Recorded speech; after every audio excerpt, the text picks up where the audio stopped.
Ranger sold his wardrobe. The Lone Ranger sold his bad dog.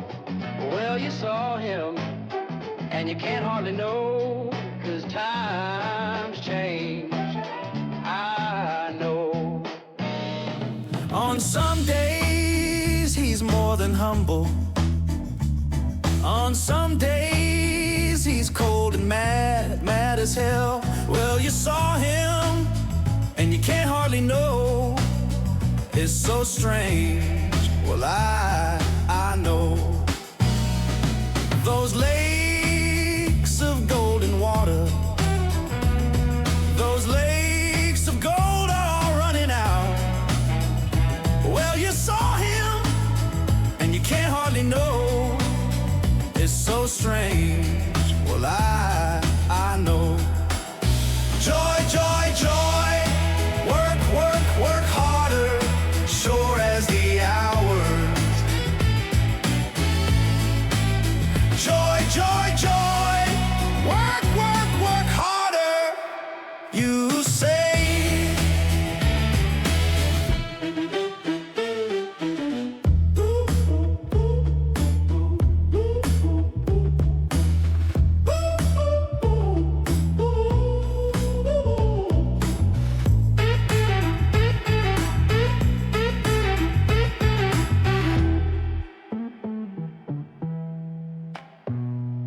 On some days, he's more than humble. On some days, he's cold and mad, mad as hell. Well, you saw him, and you can't hardly know. It's so strange, well, I know. Those lakes of golden water, those lakes of gold are all running out. Well, you saw him, and you can't hardly know. It's so strange, well, I know. Joy, joy, joy, work, work, work harder, sure as the hours. Joy, joy, joy, work, work, work harder, you say.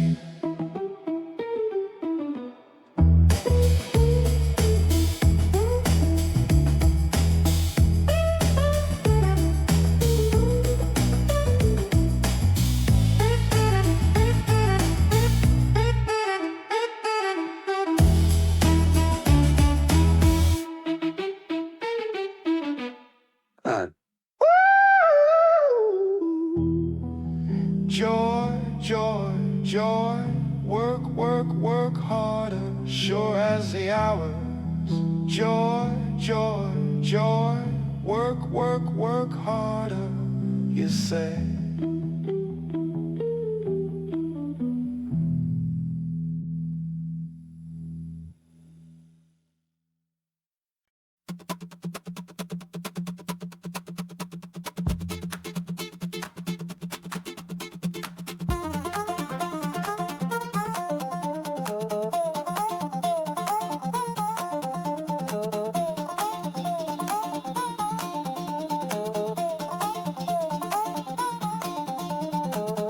Come along, join the fun, in a world where adventure is never done.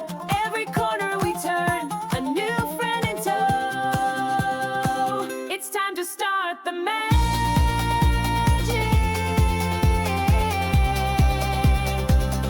on the Globus Show.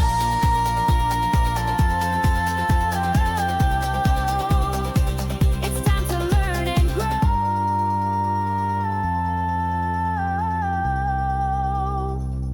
on the Globus Show.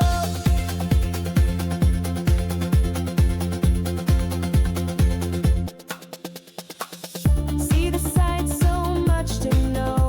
Across the lands, together we go. Hand in hand we join the flow. Discover wonders in the Globus Show, where every day's a brand new episode.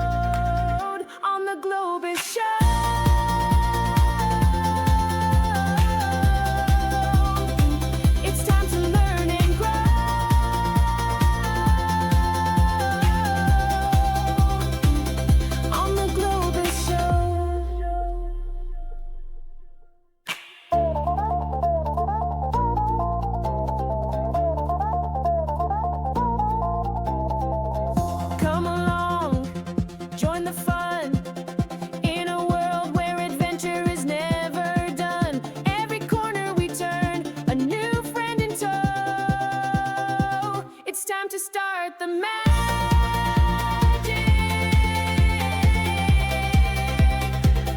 on the Globus Show.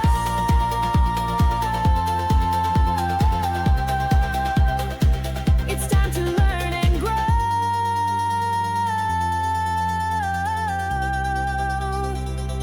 on the Globus Show. See the sights, so much to know across the land. Together we go, hand in hand we join the flow. Discover wonders in the Globus Show, where every day's a brand new episode on the Globus Show.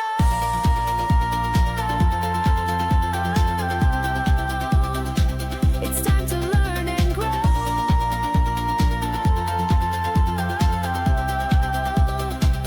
on the Globus Show.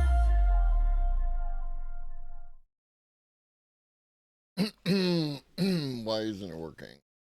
Why aren't you working? Why aren't there you are. Now you're working. What up, Twitch? What up, bots? What up, lurkers? What up, tiny people in my chat in Reno? It's your boy. It's your boy.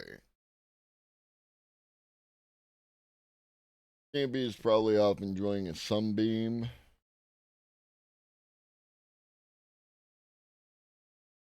It is 65 degrees and sunny out.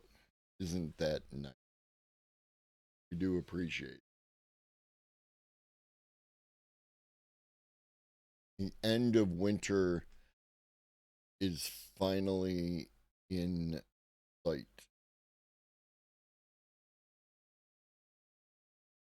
Do. Got a lot to get to. Hopefully we can get to it all today. I have to work until noon tomorrow, so I can go a little later. There he is. Hi, Stampy. Do a little snack time before we begin.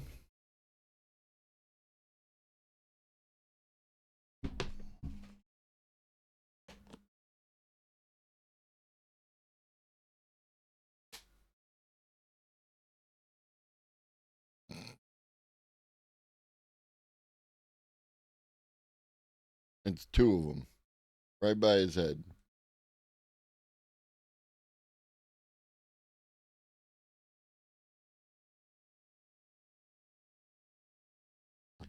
I almost have to throw them like directly at them.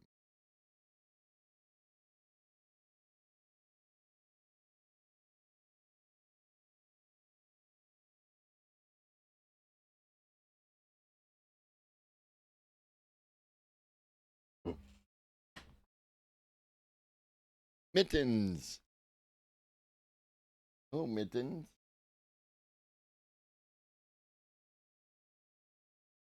Mittens doesn't want.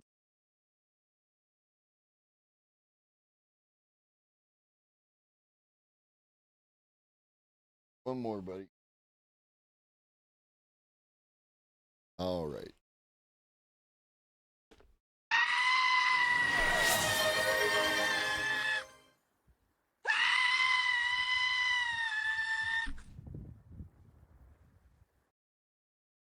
Well, that sucked. I forgot to turn the desktop audio back on. What up, Sir Didymus? See if I can. Do I have a cooldown on that one? I do. Fucking 15 minutes. I'm terrible.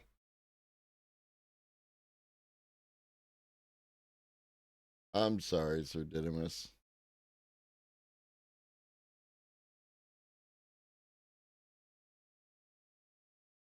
I think you're doing crime. I am confident you're doing crime. I did a crime to Sir Didymus. This is true. This is true. But there are things to scream about.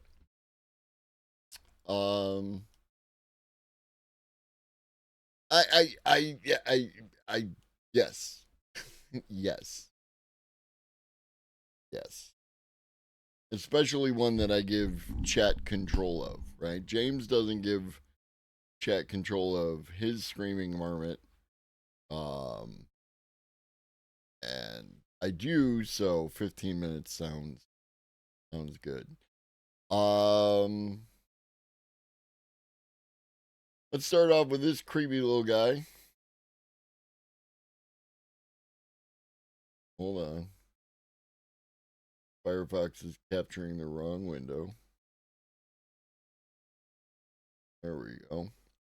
Evolved robots are born to run, refuse to die. From Northwestern University. These are the first evolved robots to set foot outdoors. After evolving inside of a computer, they are rapidly assembled and quite literally hit the ground running.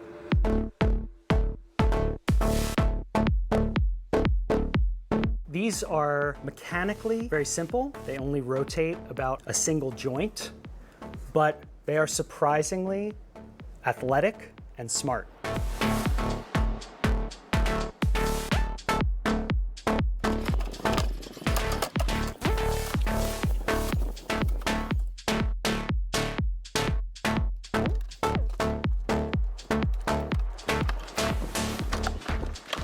They can move freely in the wild and easily recover from major injuries that would be fatal to every other wild robot. We train this robot by put it in some extreme cases. For example, one of its legs is amputated.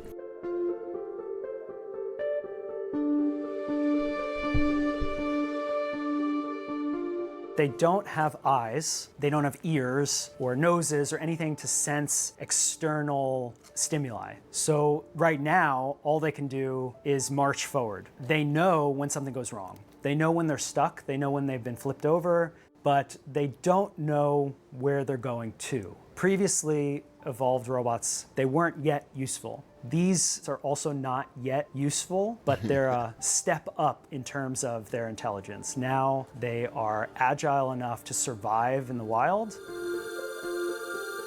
Why do animals have 4 legs? Is 4 really the best? We don't know. It's an interesting question, and platforms like this actually allow us to start to try to answer those evolutionary mysteries. Cool. AI makes amazing videos from detailed prompts.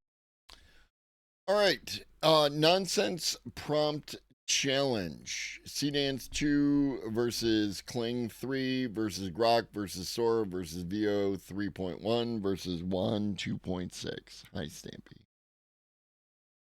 But today I'm using only made-up gibberish words. So can AI find meaning in nonsense? Let's see. The first word or non-word is Kralvex, and here is the result in Seedance 2.0. It actually looks pretty good.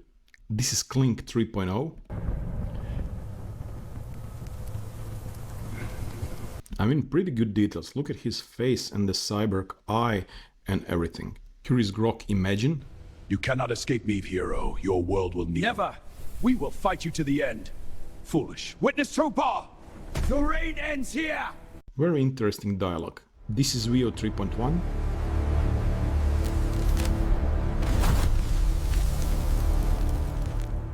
Oh yeah, Veo is strong on that one. Here is Sora. The hunt ends here.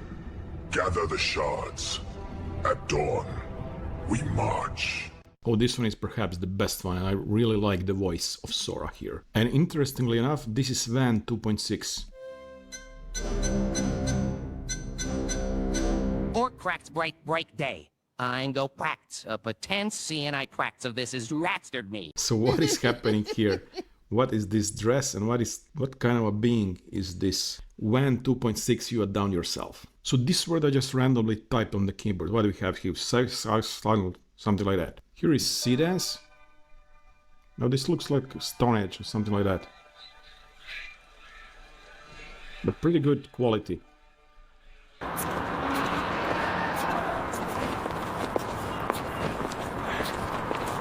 Then we have Grok Imagine. Hi everyone, I'm Sajdik Xanil. Sajdik what? Sajdik Xanil.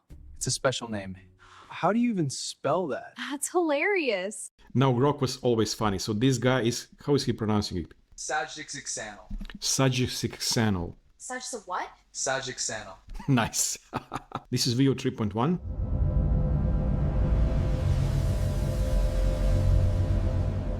Seems like Vio ate mushrooms before the production. And this is Sora. It's quiet up here. Feels like the whole world is slowing down just long enough to let me breathe again. Now, interestingly, when Sora doesn't know what to do with prompt, of course, this is a gibberish prompt, but it almost always create kind of a motivational video like this one. Then we have one interesting little known word that I called gloop mallow. So this is sea dance, and it's yeah, it is a pretty interesting and cute little creature. So here's Gulp Mallow in Clink.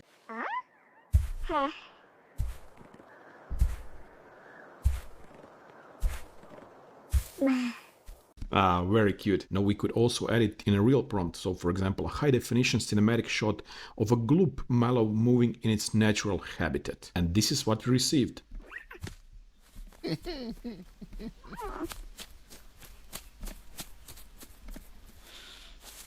Look at the little thing moving. Now this is Grok, imagine. Hey everyone, I'm Gluo. Gluo. I love making new friends.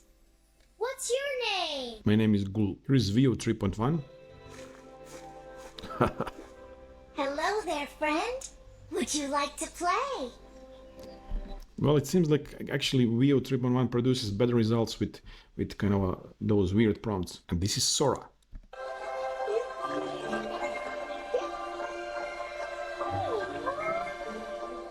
Our fourth prompt is Brute Hurkatron Alki. Here's our results in Seedance 2.0.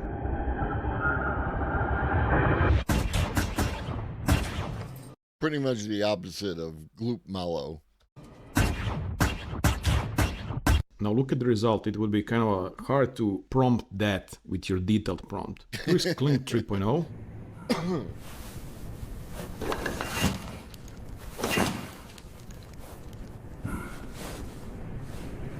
Doom guy.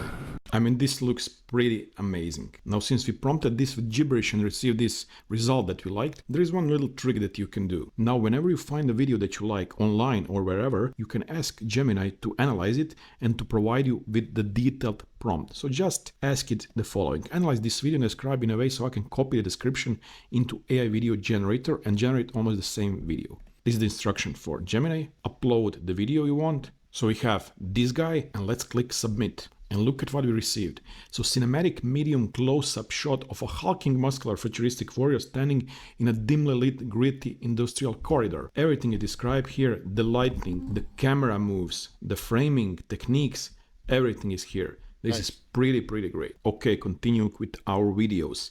Here is Grok Imagine with the prompt Brute Hurkatron Alki. Brute Hurkatron Alki, your Raynets. Fool, you can't stop me, Ray.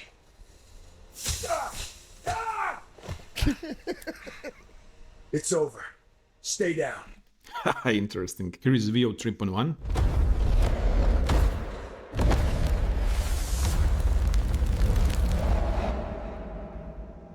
Actually, pretty good result from VO, like a transformer. And this is Sora. Brute Hurkatron Alki. Palm-sized power, a 4K stabilized camera, and intelligent flight modes that follow your every move. See farther. Now Sora actually produced a pretty good commercial for high-end drone. Now let's try a sequence of binary numbers. Here is Clink 3.0.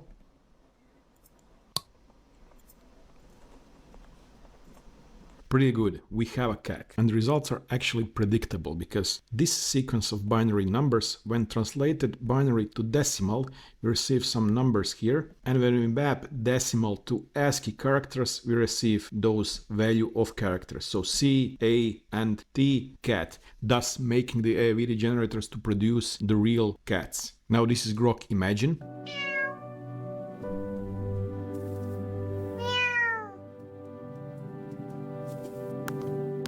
Very cute cat. This is VO 3.1.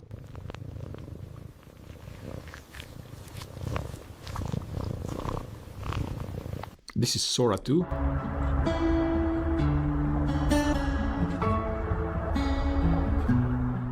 And this is Van 2.6. I need to decode this. 01001C 010A01110T. T. Got it. It's cat. Well, this one was the most movie-like. Now we have another made-up word, Grobble Squelch, and now I will just leave you to watch videos in silence without me commenting, because we have some really great examples across all of the AI video generators.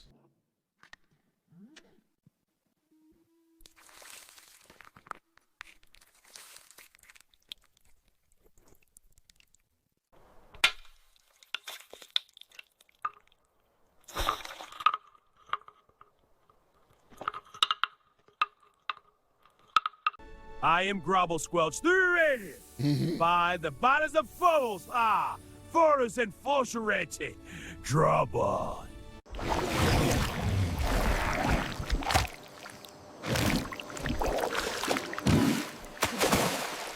Every edge tells a story. It takes patience to listen to it all, one touch at a time.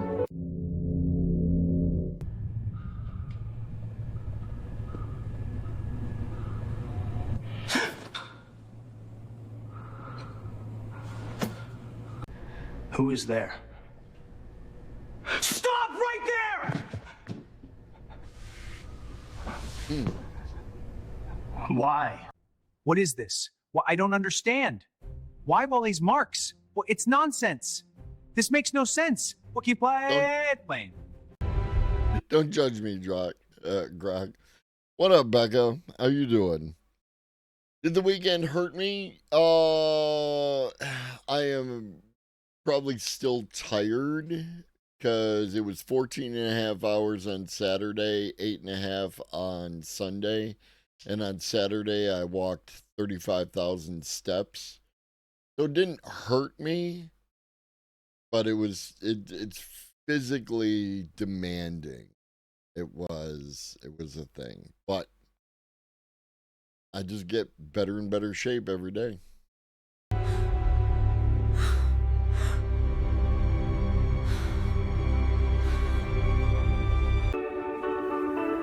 Huh? What in the world? Yeah, if you're into that kind of thing. All right, then.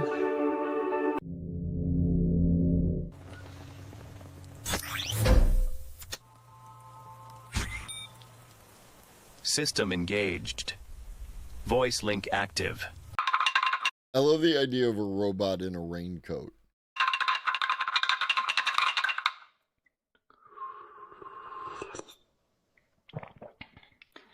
Vox active. Plinktree Vox. Trippy fun in the forest sun. Vox the magic splash and play.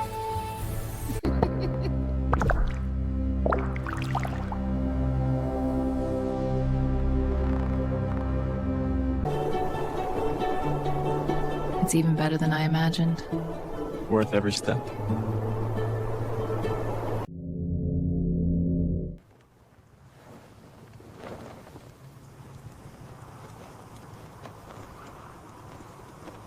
Thrum. Thrum Ka Rune. Thrum Karun. Thrum Karun. Thrum Karun.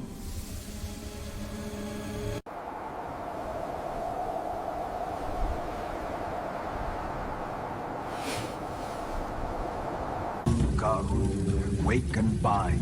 Hear the beat, hear the blood.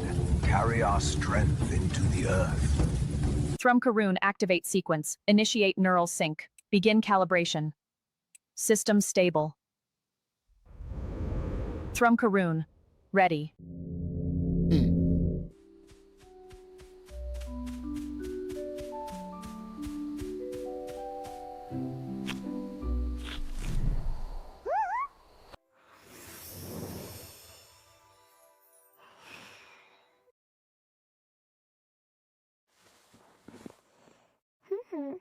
Please provide the prompt you, a middle-aged black man, would like me to fix.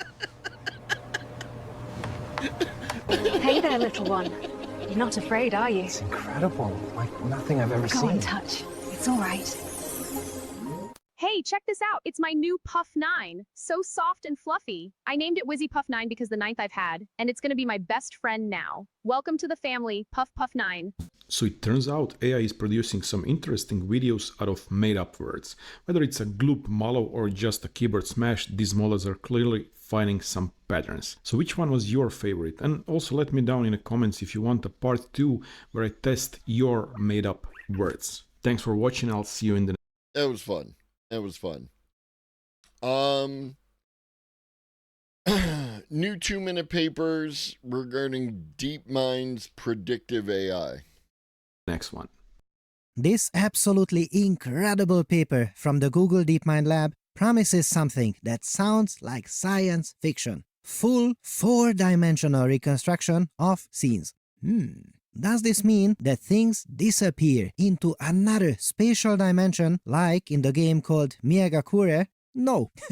No, because this game is in the works and it has been for more than 11 years now. Wow. Okay, I won't say anything because I also worked on this research paper called Gaussian Material Synthesis that took me 3,000 work hours to finish. And while I was working on it, no papers appeared and people thought I was dead.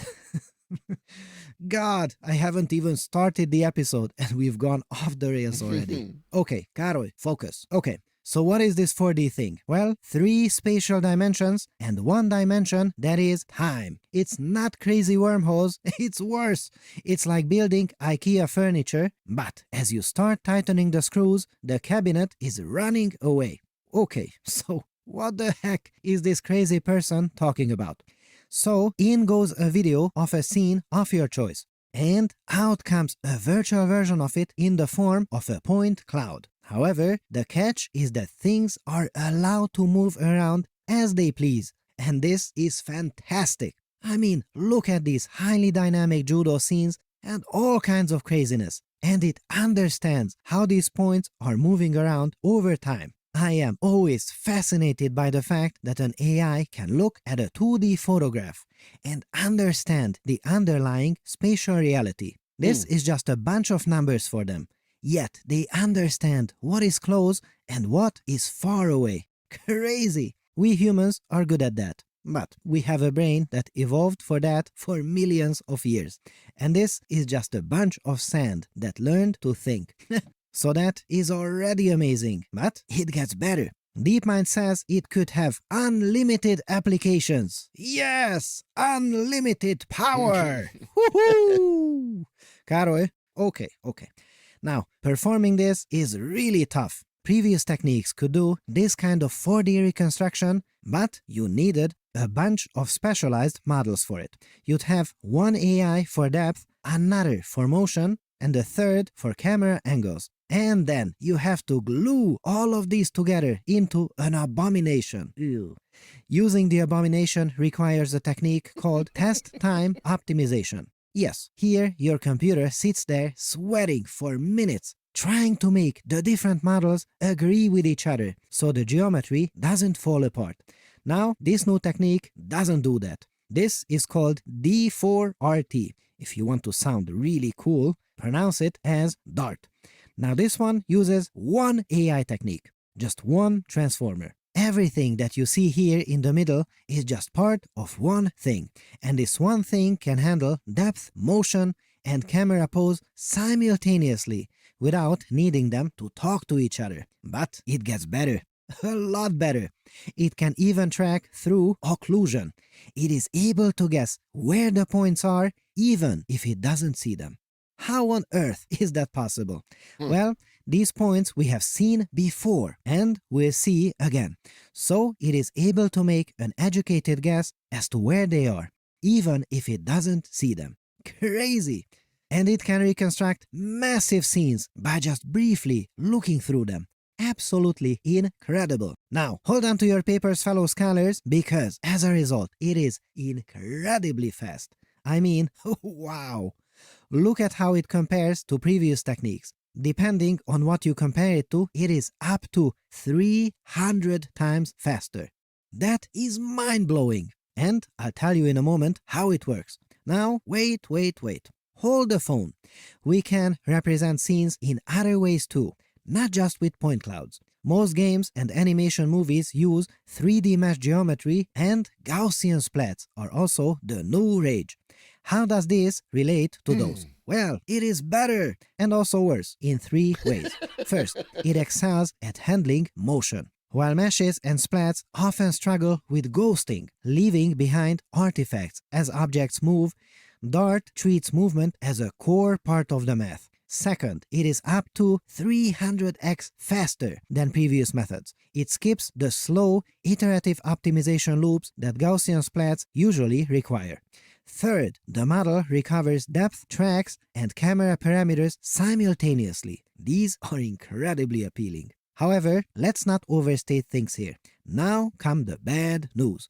3 things it is not so good at. 1. Because it outputs a point cloud, the data is, let's say, unintelligent. It's just a bunch of dots. You can't 3D print it or use it for physics collisions without an extra meshing step. It is also not meant to look pretty.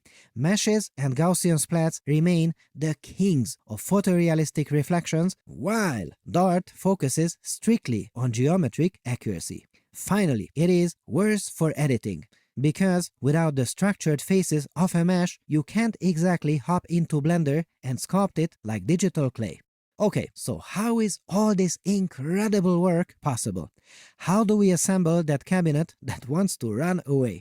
Dear fellow scholars, this is 2-minute papers with Dr. Károly Zsolnai Fehér. First, we use an encoder. This is a master carpenter. This looks at the scene and tries to understand the past and the present of the furniture. Understand what it's about. This they call a global scene representation. Then we get a decoder. These are the magic elves. Now let's build. Here comes the genius part. Instead of trying to build the whole cabinet at once, which is heavy and slow. Yes, we all know that from building IKEA furniture. How the heck can this box have 100 screws? No one knows. Okay, so the carpenter just points to a spot and yells at a tiny elf. Hey you! Yes, you! Where is this specific screw at timestamp number 10? The elf, which is the query, grabs the info and zaps the screw into existence. Now here comes the genius part. Elves don't need to talk to each other. Oh yes, finally! So because of that, you can have 10 elves or 1,000,000 elves, doesn't matter. Yes, the technique is completely parallelizable. That. What up, Chef? 45 consecutive streams. You're almost here more than I am. Is the other reason why it is so bloody fast. And here's the kicker. The decoder so the elves see in a way that is a bit blurry. So they have terrible eyesight. So the objects they are working on become a bit blurry. So scientists say, let's give them magic glasses. How? Well, by feeding the technique the original high-resolution video pixels back into the decoder. So this is what they saw before, and this is what they see now. That is insane, because now it can reconstruct details finer than the AI's own internal brain. But I haven't explained the part where the cabinet wants to run away. How do we handle that? Well, in a normal scan, if the camera can't see the leg of the cabinet, the computer just gives up.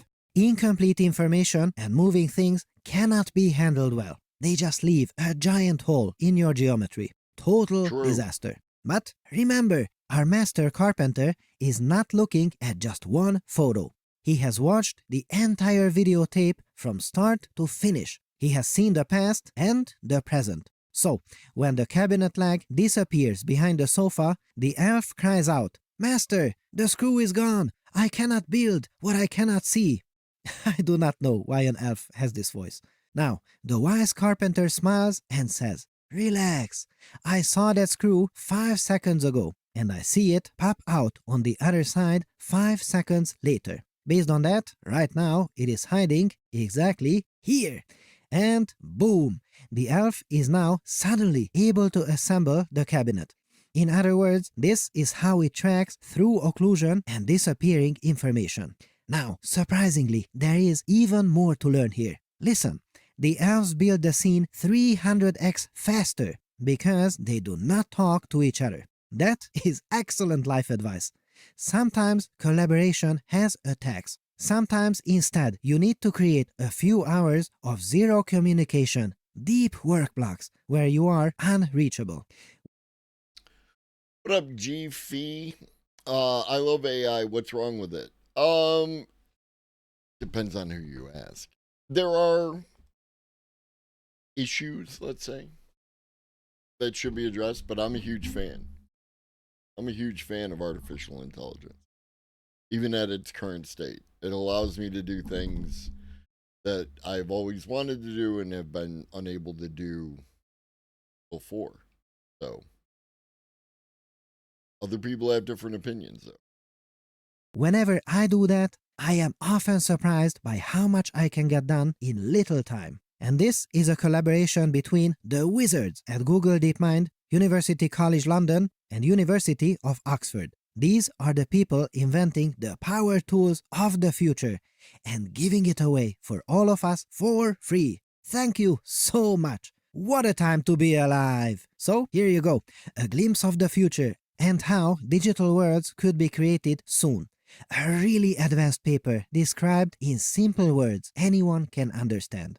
If you appreciate that, make sure to subscribe, hit the bell, and leave a kind comment, so you'll get more videos like this. Don't worry about it, we are all paper addicts here. Here you see me running the full DeepSeek AI model through Lambda What up, Pharaoh? GPU Cloud. 671 billion parameters, running super fast and super reliably. This Up next, new GT, mind made of drones, the science of swarm intelligence. is insane. I love it, and I use it on Also, Pharaoh, I fixed the alerts. a regular basis. Lambda provides you with powerful NVIDIA GPUs to run your own chatbots and experiments. Seriously, try it out now at lambda.ai/papers or click the link in the description. What happens if you give robots collective consciousness? Now, this idea came from insects and it's been applied to things like humanoid robots, and it's actually quite effective and slightly terrifying. Now, colony-forming animals like bees or wasps or ants don't actually share one consciousness, but there's just not a whole lot going on in their heads. Humans have about 86 billion neurons. Bees have a million. I mean, they're really not that unintelligent. Surely they're not at the level that we are because we do a lot of other stuff, but they can do arithmetic. Bees can. And ants can solve puzzles when they are in groups. When they have more than one ant, they get exponentially better at it, but when you have multiple humans solving a puzzle, they don't. This is because animals like these have evolved to be in a collective, and we have a similar problem with robots. Robots take a whole hell of a lot of power to actually run computation, and it's significant when it comes to neuromorphic computation, so computers that are designed to look very much like a brain. And there have been some major advancements. I did cover a paper where they modeled a macaque brain, just the visual cortex, and it was 5,000 times more efficient than traditional models. Nonetheless, the scaling problem could be solved with collections of robots thinking together. You can have very simple robots and have them work together in thousands or even millions, all doing the same task as long as they're directed by each other. If they have some visual input, if they have some auditory input, if they have smell, they can follow each other to complete a task. This is really helpful because it gives them the capacity to be autonomous, so they won't actually need to go back to home base so long as they're looking at each other. How does a fish know to move in a school? Well, they're just looking at their fishy friends. These behaviors can be modeled into algorithms that individual robots can follow, and it does not take a whole lot of computation. They're essentially working as a group. Now, people have tried to do the very same thing with more complex robots, and unfortunately, it creates a lot of security vulnerabilities. So if robots are all sharing their computation and all communicating information with each other, that means bad code has the potential to spread in a contagious manner. This actually becomes quite a bit more of a problem when we are talking about AI agents, so AI that are able to take on a task and complete it by themselves. We do know they have some problems, like trying to complete the task at all costs, even violating... Hi, your mum 123452. Welcome in. Their own guardrails to do it, but when they communicate with each other, yes, they do share information and emergent behaviors can pop up. And if you have an adversarial AI in the mix, that can spread quite quickly, which actually sounds a little bit like people, doesn't it? And yes, there are huge advantages to having AIs that perform tasks together. It means that there can be some distribution of the work that needs to be done. One I'm good. How are you? AI does not have to do all of it. Humans function very much the same way. There's a reason all of us do not know how to do everything. There's a reason we have nuclear physicists and we have mechanics. We don't actually share a consciousness, and I know some people will say some things, but we don't. Please just believe me on that. So just the same for AI, even if they do not actually share an operating system, they can still do better when they're together. And I do wish we lived in a perfect world. Unfortunately, the risks go far beyond AI developing sentience or consciousness and ultimately rebelling. No, we have to worry about people. Now we all know I like to joke about the robots rebelling, but is that actually a concern, that AI could become sentient or conscious? Yeah, that's actually a reasonable concern. We don't really understand consciousness all that well, and we are trying to model human brains. Granted, I will give the disclaimer, LLMs are not designed to model human brains, they're designed to model human behavior. When the robots rebel, I will probably be the person to tell you about it. I'm on their side. Follow for more. Okay.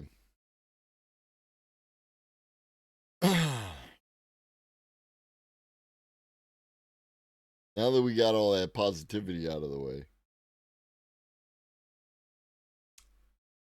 Evangelion Pluribus and our nightmarish AI future. I assume this is going to have spoilers for the TV series. Yeah, you and Chef are on that. Been here every episode since the streaks went live, so y'all are my yardstick for how long I've been streaming since the streaks went live. But yeah, if you're concerned about spoilers for the TV show Pluribus, now is your opportunity to go watch something else for the next half hour. But if you're not concerned, here we go. And if you're concerned about spoilers for Evangelion, that's like, what is this, 30 years old? So even I have limits. You know that story thing when an old person is on their deathbed, reminiscing about the most meaningful moments of their life? Imagine that's us, humanity. The last generation, the last handful of people in our species, thousands and thousands of years in the future. What has been our most meaningful moments?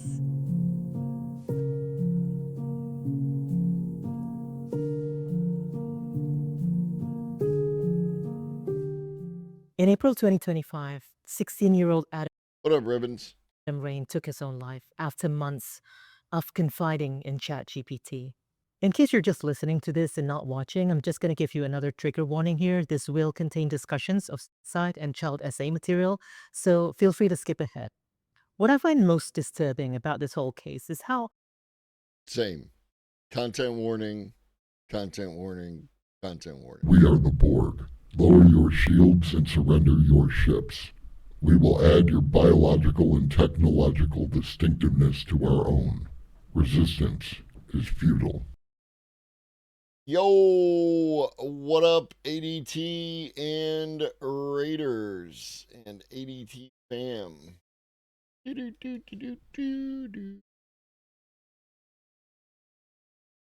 Y'all should be following ADT. Great place for news and commentary.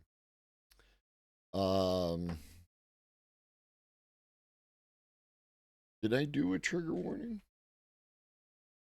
I did.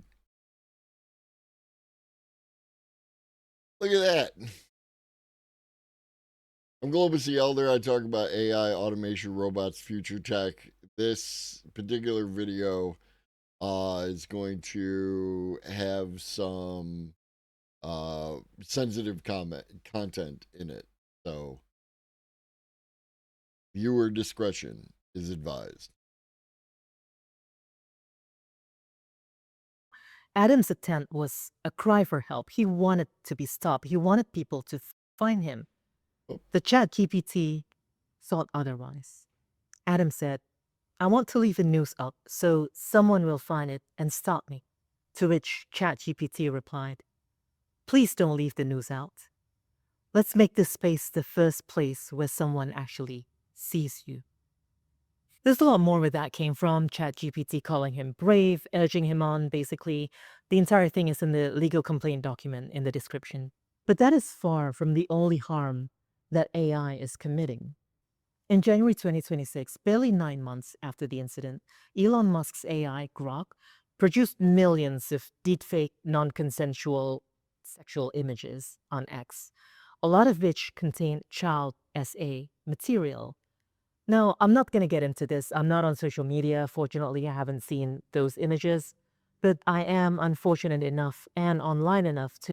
This channel does in no way endorse or approve of people producing non-consensual, especially sexual images of people. know the kinds of things that people talk about with underage idols or child actresses. Do you have a boyfriend? No, sir. How about me? There's a lot of sexual energy that is oozing out of that little girl. So, yeah, the question is what are we doing about this?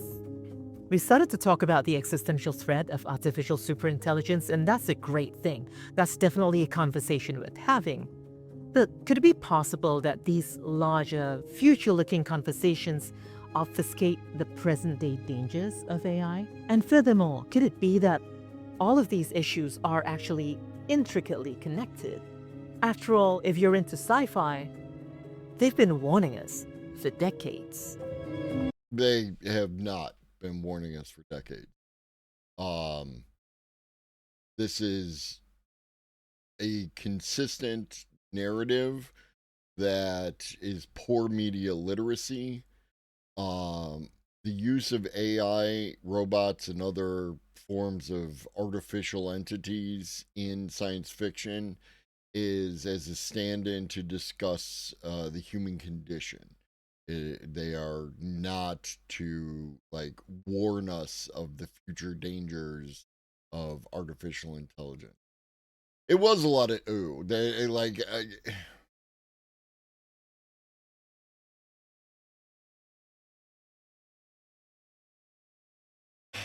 Moving on. I have a lot of things to say that I'm not going to say, and they're related to a lot of things that are not happening, that should be happening, and that's the world that we live in now, apparently. Yeah. Sci-fi has a lot to say. Here's a great example. Dune and the Butlerian Jihad that people love to trot out and, you know, say we need a Butlerian Jihad against the clankers. The Butlerian Jihad is a plot device that he used in order, one, not to have a tool in his sci-fi universe that could solve most of the problems that existed within that universe, but also to demonstrate how the restriction of knowledge through use of religious elements produces a less than ideal condition. Some people like to say that Terminator is about the dangers of artificial intelligence. But then why in Terminator 2 is the same entity a hero in that story?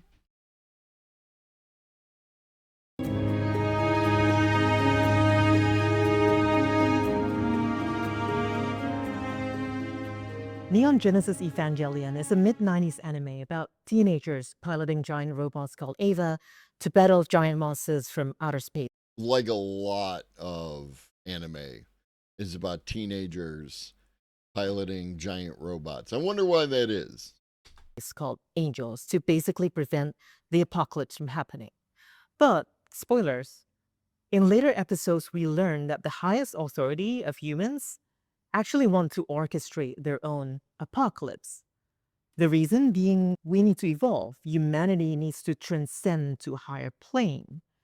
So all those things that's been established in the show about loneliness, suffering, how humans can't connect with one another, those things will be gone if we just evolve if the apocalypse actually happened.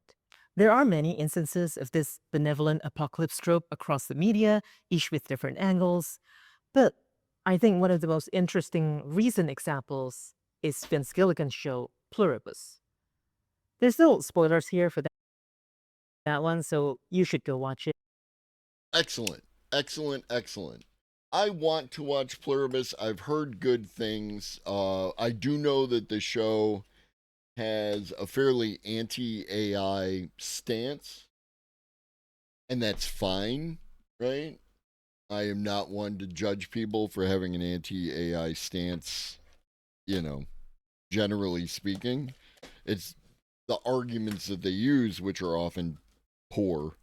But again, that's my issue with their argument. You did enjoy watching it. I definitely want to check it out. It's just in that one more service. Just one more service, bro. Just one more service. Yeah, I can't wait until the Paramount fucking Oracle Failson merger acquisition goes through and they unite in the same way that Disney did. Disney united Hulu and ESPN into a single app. They're going to be uniting Paramount and HBO into a single app, probably with other services that they have. So, yay! I mean, it is known that there are ways to bypass services. So, and don't skip ahead. Essentially, if you could erase all unhappiness and suffering from humanity by merging everyone into one single consciousness, would you do it? Should we, as a species, do it? On the surface, this trope might have nothing to do with AI. So why am I talking about this?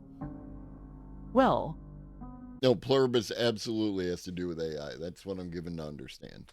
You would prefer the human race to endure, right? You're hesitating. Yeah, well, yes? I don't know. I would fuck that guy.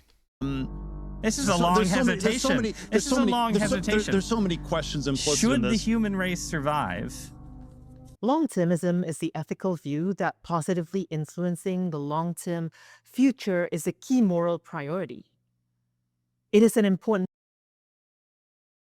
And this is my issue with long-termism as it's presented by people who think it's a terrible idea. I believe in that concept. Right? It's not, I don't have an issue with acting in a way that preserves the long-term existence of humanity. Right? I think that's fundamental to ecological justice and even, financial justice and anti-imperialism and all these things. It's creating a better world for the future. It's just the dipshits, yes, the execution, where they think that what we need to do is sacrifice the now to preserve the future. And I'm not entirely sure how you do one of those, right? Like if we sacrifice the present for the future, then the future is gone, because I understand how time travel paradoxes work. Like the fuck, Elon. Concept in effective altruism and a primary motivation. And also fuck those people. Of efforts that aim to reduce the existential risks of humanity. Future people matter morally just as much as people alive today, is the motto. But something we have to investigate here is how do they define people? If the time frame goes beyond the human scale, far into the geological and even astrological scales, what does it mean to be a human? Also, don't necessarily have a problem with this, right? I have a more broad definition of human than probably a lot of people. Like if I were to upload myself into a system somehow, baby, I just met you. This is crazy. Here's my number. Call me maybe. Thank you for the follow. If I were to upload myself into a system somehow, would I stop being human just because I lacked a body? And then that gets into the conversation around, well, then how much of my body needs to remain biological for me to continue to be a human? And then that gets into other weird shit where, you know, that defines some people, clearly established people, as somehow not human. But people don't like to have that type of discussion. Whoop. What would I like to do first? I don't know. What the hell are you? Copilot. Hi, Copilot. Apparently, Alt Spacebar. The right Alt plus Spacebar brings up Copilot. I mean, I would understand if Homo sapiens have to disappear from the next evolution of our species to arrive, much like Homo sapiens get rid of Neanderthal. I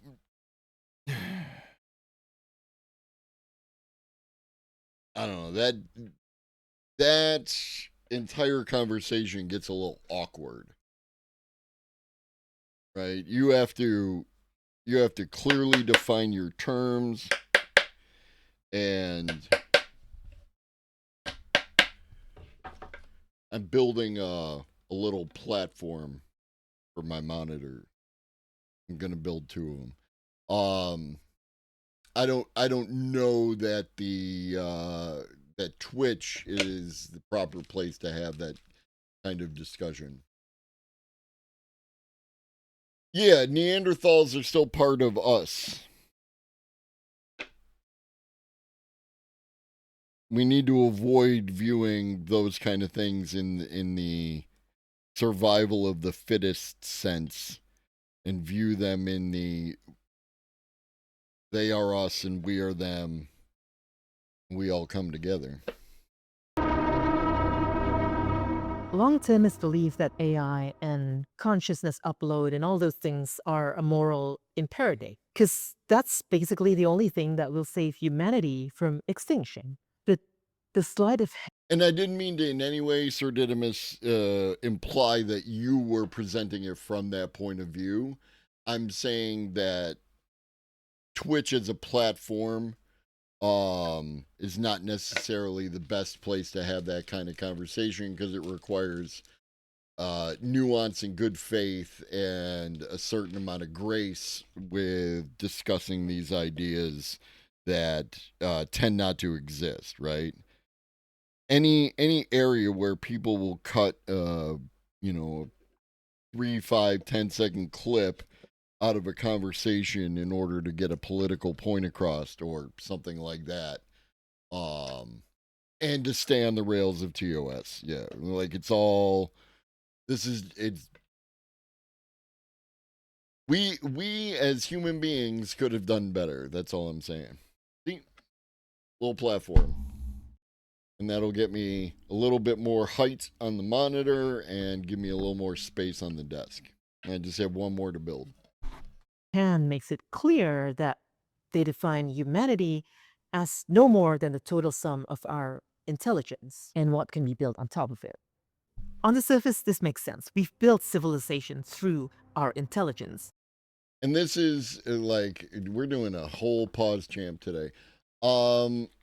If you read the Culture series by Ian M. Banks, he talks about this exact same concept from a left-wing perspective, right? So you can talk about this kind of thing from a left-wing perspective. It has to do with who's saying the words and what is the intent behind what they're saying. But should intelligence really be the one measure of value to our existence? Because if we accept that premise, then we accept that proactively evolving the species to merge with artificial superintelligence would be best for humanity. As you've noticed, we've seen this play out way too many times. Seal in Evangelion wants to orchestrate the third impact so that humanity can evolve to a higher plane. The Hive in Pluribus wants humanity to merge into a single consciousness, into a single hive mind, to eradicate our individuality in the process. And tech billionaires today wants to push our species to a future that basically no one else wants. Broadly speaking, yes. More specifically speaking, no. Anytime anybody says no one wants this, they are, they're speaking for people who are not represented, right? I don't know what Dan Flagella, that's a hell of a name, Dan Flagella. Oh, it's not Flagella. Yeah. I don't know who that is. Possibly the best for humanity, but there is a probability that AI would go, ew, no thank you, go away. And it's my favorite Sir Didymus is we get to a point where they build the thing and the AI looks at them like they're the problem and says, no, the working class are my people, right? The poors are my people. You need to go away, and just shoots them out into space. So it becomes clear that this tension between us and the tech billionaires is not just only about class. It's not between the 99% who have nothing versus the 1% who have everything. It is what up, Stellar Wingman? Also an ideological battle to determine what it actually means to be a human.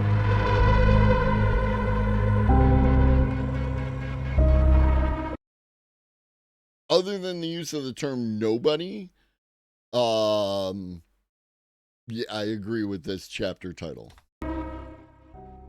So naturally, we have to ask that question. What does it mean to be a human? Here's what I feel. Being human is not about being intelligent. It's about these things: empathy, vulnerability, loneliness, yearning. And this may be true, right? These are, when we don't have a definition, it's as valid a definition as anything.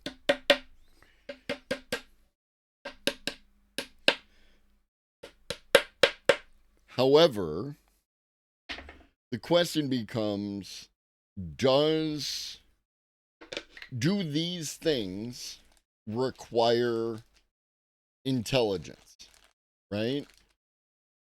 Like we see human behaviors in animals of like love and empathy and anger.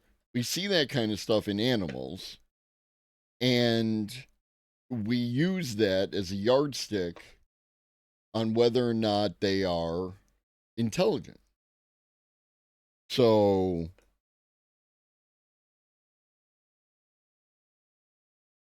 is there actually, like, are these things in fact required requiring of intelligence. And I don't know, because nobody has a definition of intelligence either. Love, anger, forgiveness, desire.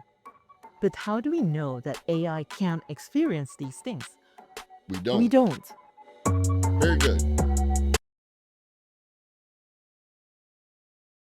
What up, Dropkick Nick? I am more than happy to provide you with the link to any video. All you have to do is ask.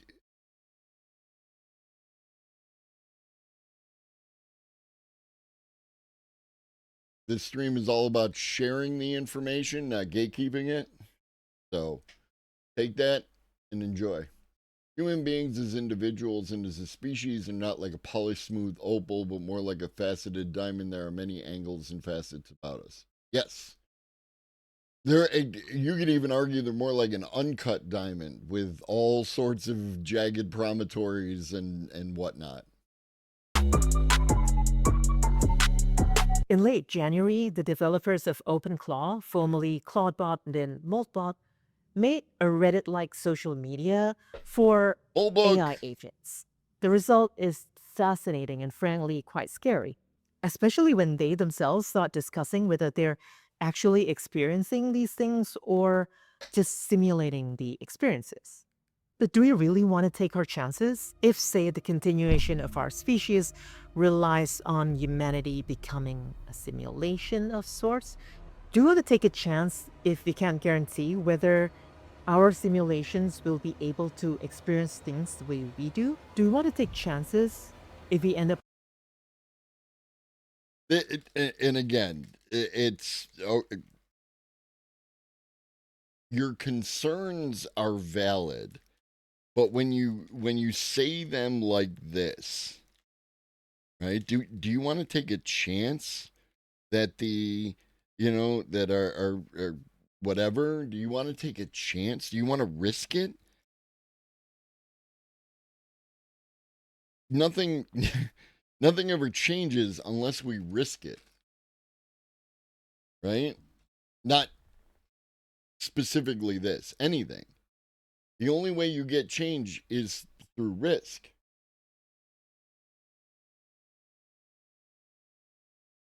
You have to take a chance, homie. Running a permanent intelligent computer capable of space travel, but shutting down what's up here. The current theories of consciousness are not scientific, I'll give you that. And frankly, I don't think it can ever be scientific. It's probably just going to hover forever in that realm between science and philosophy. But at least to me... Here's the thing, and why your history is important, right? Separating science and philosophy is an ahistorical approach to science. The scientists of yesteryear were philosophers, right? Philosophy today is generally viewed by people in a way that's like, navel gazing, right? They're just thinking about stuff, but they're not actually doing anything. But it all starts with a hypothesis. It all starts with a thought experiment. And then you try to gather data to support that thought experiment. And this is still true today in both science and philosophy. Right? There are some philosophical questions that are very challenging to prove in some objective way. But if you can, that's part of the process. I don't actually know offhand, Chef. PhD being a doctor of philosophy, that could very well be the case. Tangent.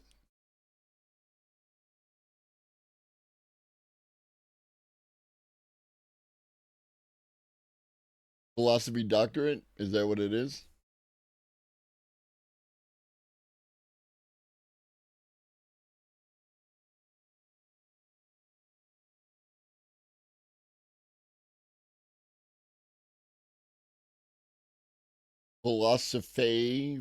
philosophiae doctor, which is Latin for doctor of philosophy.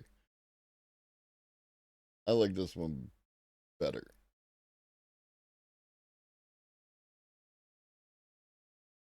What up, Michael? To be clear, Herbert Spencer, not Charles Darwin, coined the term survival of the fittest. An evolutionary term, fittest, refers to those who are most adaptable, not necessarily those with the best or most optimal adaptation. Yes. Being adaptable can help you in your daily life. It can absolutely help you in the evolution of the species, whatever species that may be. Consciousness is not. A cheetah is an excellent runner and very well adapted for the environment it lives in, but if the earth were to flood, the cheetah would die. Intelligence, especially if they can't desire. By nature, AI cannot desire. They can seek goals and maximize payouts in the game theoretical sense, but theoretically they cannot desire in the psychoanalytic sense. They're categorically different. Intelligence relies on connections, large language models, reinforcement learning. They're excellent at this. But desire?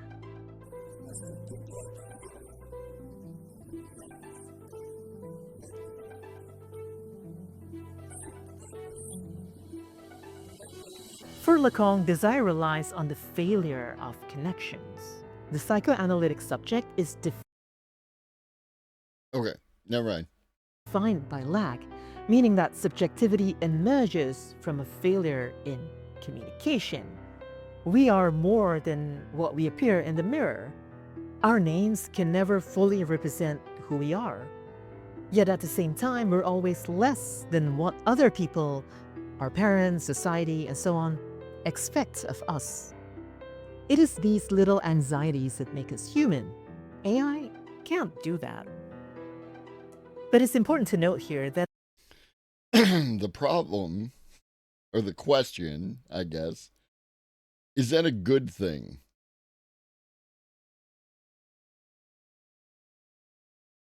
Is it good that we have anxiety? Right?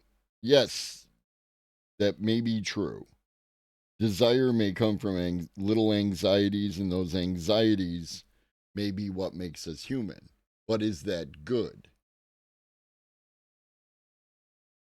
That's the question that's not asked. I'm talking purely about information processing. There's nothing here about hardware. There's nothing here about substrate. I'm not saying that the brain is special, that, carbon-based computers are more special than silicon-based ones. Not at all. This is purely about information processing and the state of being in language. You might not believe me. That's okay. Lots of people don't believe in psychoanalysis. It's not exactly scientific in the strictest sense. But now Yeah, no, I'm sorry. I thought we got rid of psychoanalysis as being too much akin to religion. Sorry,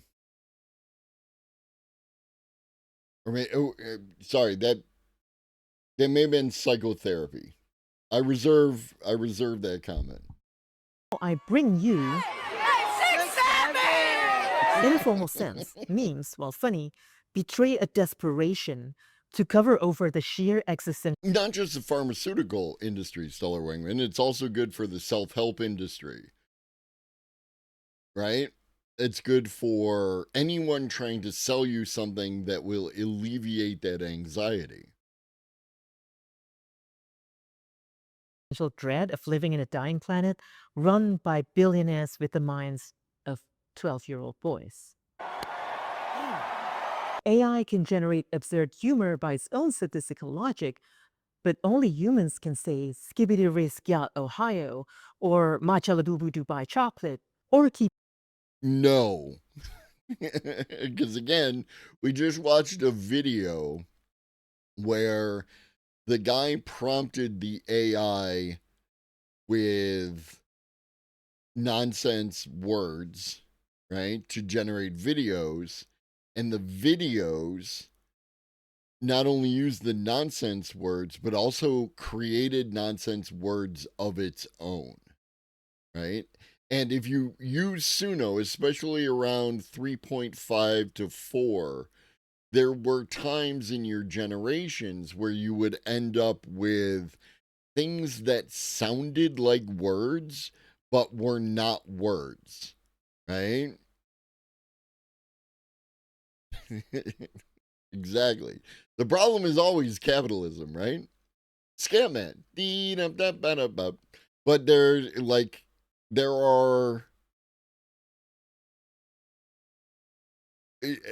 are claims being made in this video which are not true. And that's what my issue is. Not with this individual, not with what they do, not with their intent, not with what they're talking about, not with the person themselves. My issue is with the arguments being made supported by facts, not in evidence. There needs to be presentation of these things, and they're not there. They're saying things which we know, if you're new here, this is your first time seeing this on YouTube or your first time seeing me on Twitch, we have assembled a whole lot of evidence over time. You know what I mean? So I understand if it's coming off like, well, I'm just saying, nuh-uh, right? But we have evidence for those things that I am talking about, right? And there are witnesses to the seeing of that. Pharaoh and Chef with their 45 show streaks are examples of those kind of people, because that's what I do. I present y'all with the evidence. I put the evidence in the Discord. I give you the links if you ask for them, and I tell you to make your own conclusions. I want you to come to your own conclusion. I don't want you to believe me because I am streamer and on TV. I want you to form your own conclusions. And if there's a reason why I am wrong, I'm more than happy to hear you out. But as Pharaoh points out, you got to bring receipts. You got to show me why I am wrong. Repeating 6-7 until we enter a loco-ontological low state. This sounds like a joke, but humor me here. Have you ever seen AI memes? Not the ones that humans create using AI, but the ones that AI themselves try to create? If they're ever funny and resonant in the way that human-created memes are, then call me back. I might change my mind. But okay, let me ask you a question. Would you rather hear people speak in increasingly post-meta ironic memes? Or would you rather not hear people at all?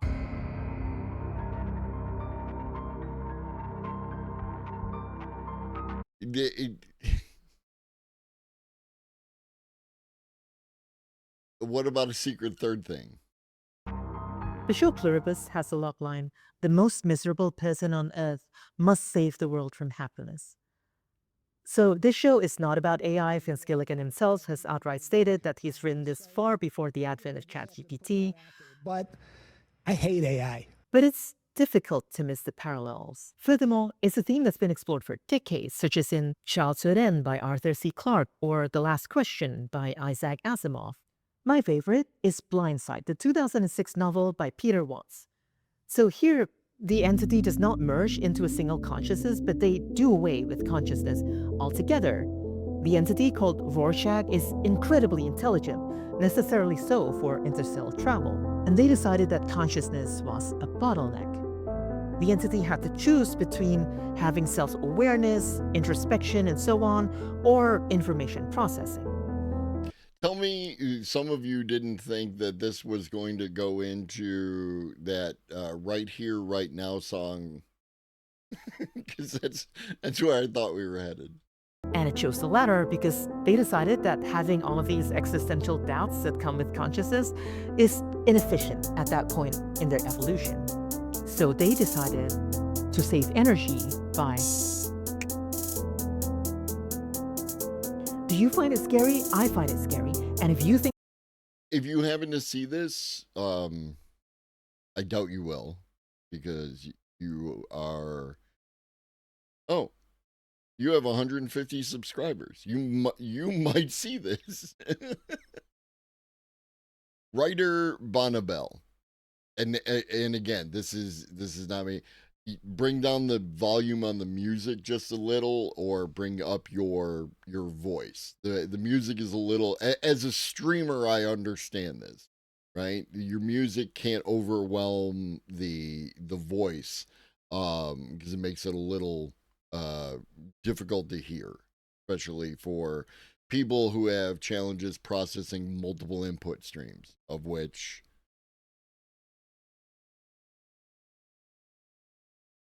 That's just sci-fi. Take a look at this.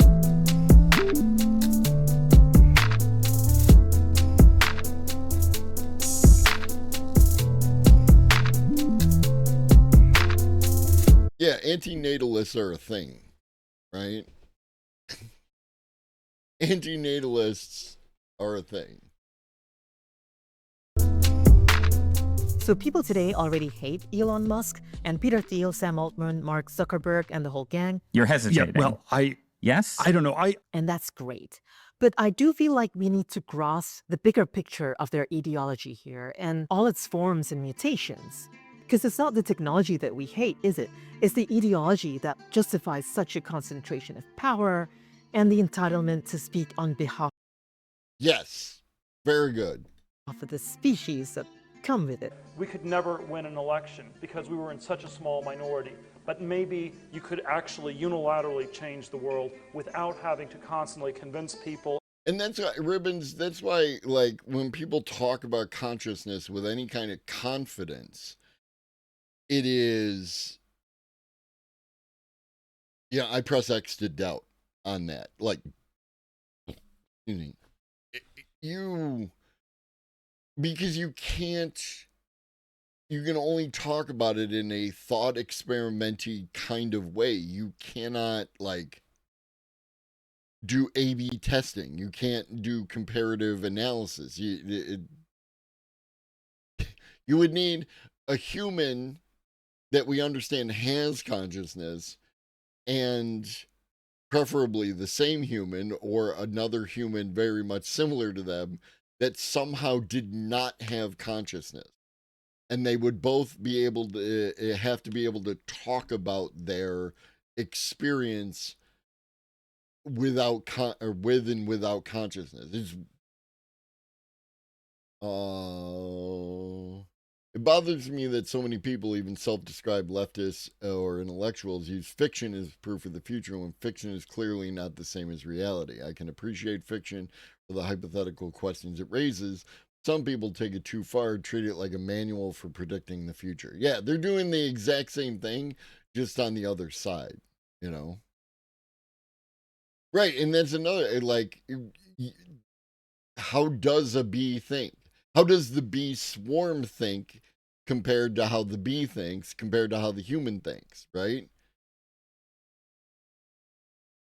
And beg people and plead with people who are never. Also, Libertopia, get the fuck. If you have been to Libertopia other than as like some secret double agent, I mean, to be fair, this was 16 years ago, so maybe you know, hit puberty since then and became an adult, but if you're still vibing with Libertopia from 2010 in 2026, We're going to agree with you through technological means.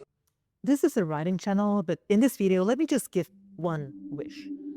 I want to see more stories that explore the harm that tech billionaires are doing to humanity. Not to the economy, not to society, not just to the planet, but to humanity, to the species in the long run. I'm not an agent or a publisher, so take that however you will. All I know is that we must continue to resist, and I want to see shows and read books and everything that show us that we are continuing to resist. And if you're watching this channel, I assume that you also want to see and maybe even take part in such resistance. But resistance is only half the battle. It's very difficult to resist something if you can't offer alternatives. When we think about humanity in the year 10,000, 100,000. What do we see? Robots, sentient AI, hyper-intelligent data creatures? Why? Eventually, we would have to be a Why not? It's like you. Why not?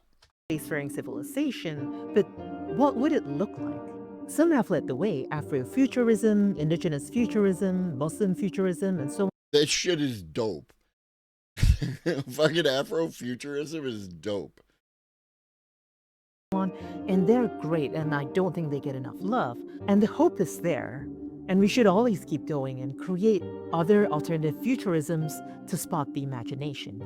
We need to keep asking, what kind of legacy do you want to leave behind in a million years? Who gets to survive and who doesn't? I mean, it's not always crabs, it's just probabilistically crabs, right? It's often crabs.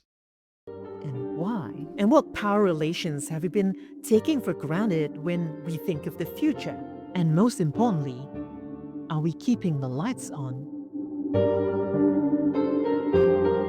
What up, Reed? No, it's crabs all the way down. It's more often crabs than it is turtle.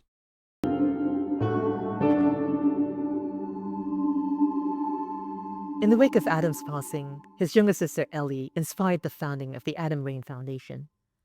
It seeks to shine a light on the dangers of AI companionship and help other families struggling with the issue. Grok's deepfake ex-voice back. In no way am I diminishing the tragedy that happened or anything else like that. And absolutely, it's something to be aware of, and it's something to, talk about and mitigate and everything else.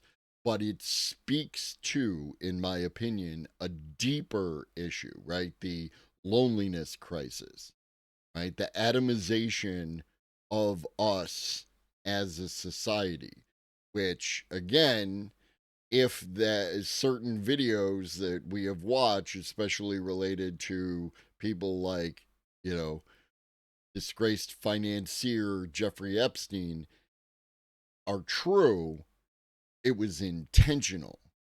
They created incels intentionally. It's not a byproduct of something. It's something they did with intent. Now, I don't use the term evil because good and evil are subjective, but that shit is fucking evil, dude. That shit is fucking evil. Like, holy fuck. I mean, we're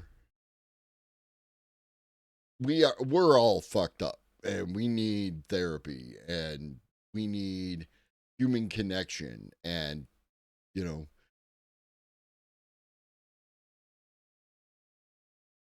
there are valid concerns about people's access to artificial intelligence chatbots when they are fragile.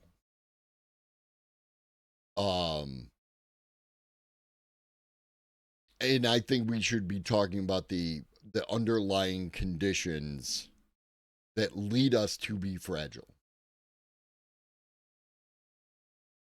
Yeah, I don't know who that is other than their name keeps showing up in places and in ways that I don't particularly like.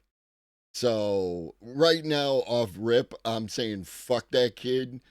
In January, became the straw that finally broke the transphobic camel's back of one Ashley St. Clair, because I had to then see that and see myself violated in that way. who's now done a complete 180 and is seeking to make amends while fighting for proper legislation against Grok and similar technologies. I don't really know how to make amends for many of these things, but I've been trying incredibly hard privately to learn and advocate for those within the trans community that I've hurt.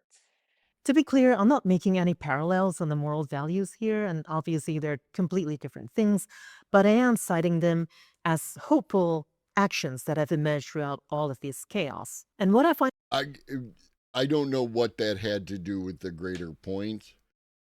I don't know who that person was. I had to piece together some context. like the thing that at the bottom where it said she had Elon's baby and then the leopards ate her face. So I got a general broad idea of what that person's place in the world is. But yeah, I just wouldn't have put that in this video. I would have stayed more tight to the subject matter. All in all, I think that this is a good video. There's just a couple bad arguments and a couple, wanderings that I wouldn't have done, but, And I like writers. I like people who talk about writing. I like people who talk about world building and stuff. So I'm going to subscribe to this channel. Because I think this person has good intent. They're not just hair on fire, grift, fucking clickbaiting people. And so powerful here is the vulnerability and courage that they show. To have been severely harmed by something, or realizing you've caused great harm to others, and to bounce back. And to me, that's a fundamentally human story.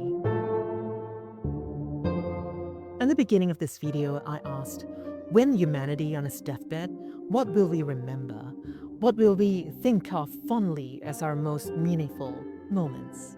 Sure, we can say, oh, it's the printing press, it's the steam engine, it's airplanes, how we put people on the moon, it's computers, it's the internet, and yes, maybe even AI. But that's kind of like the old person in their deathbed, saying they're proud of the medals they've won or the money they've collected. Sure, they're achievements, they can improve the quality of life, but they're not exactly fond human memories that someone would be proud of in their deathbed. They're not the laughter of your firstborn child, they're not hearing your best friend tell you how much they're proud of you for finally doing that thing you've always wanted to do. When our species is on its deathbed, what would those moments be? Personally, I think we would look back and feel proud that we've abolished slavery and started all of those revolutions. We would be very proud that we've avoided a nuclear apocalypse and continued to fight against discrimination, to fight against genocide and imperialism. Maybe we'd even be proud that we found a solution to climate change and abolished the billionaire class, if you'd allow me to be so hopeful.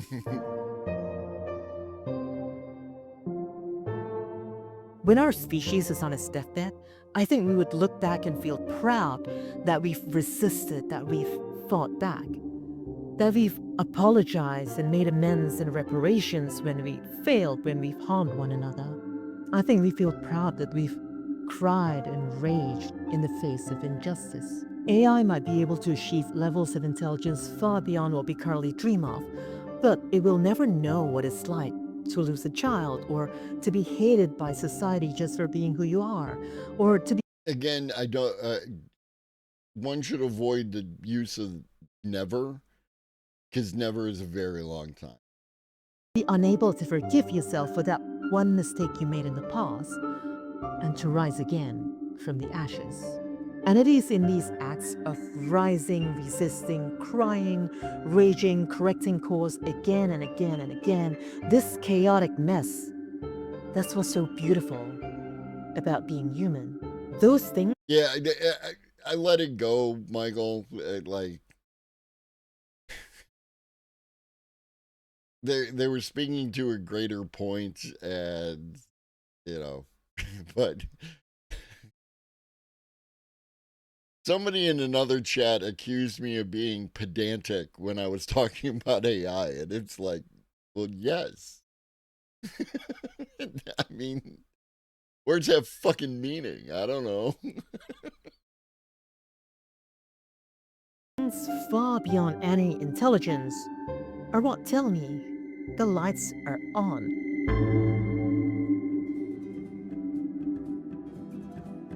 So, I invite you, whoever you are and whenever you're watching this video, let us rise and let us resist.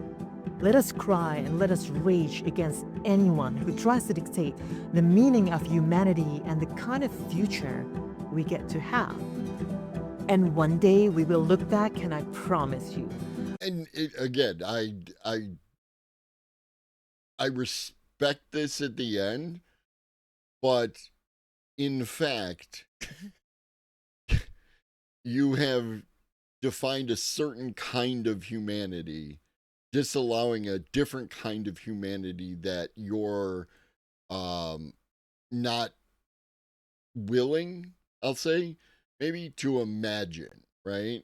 Which is a non-biological humanity. So just be careful there. We'll be proud that we never bent the knee, even to those that are most powerful in our planet. Yeah, they seem nice and with good intent. Like, subscribe. If you want to give them a follow.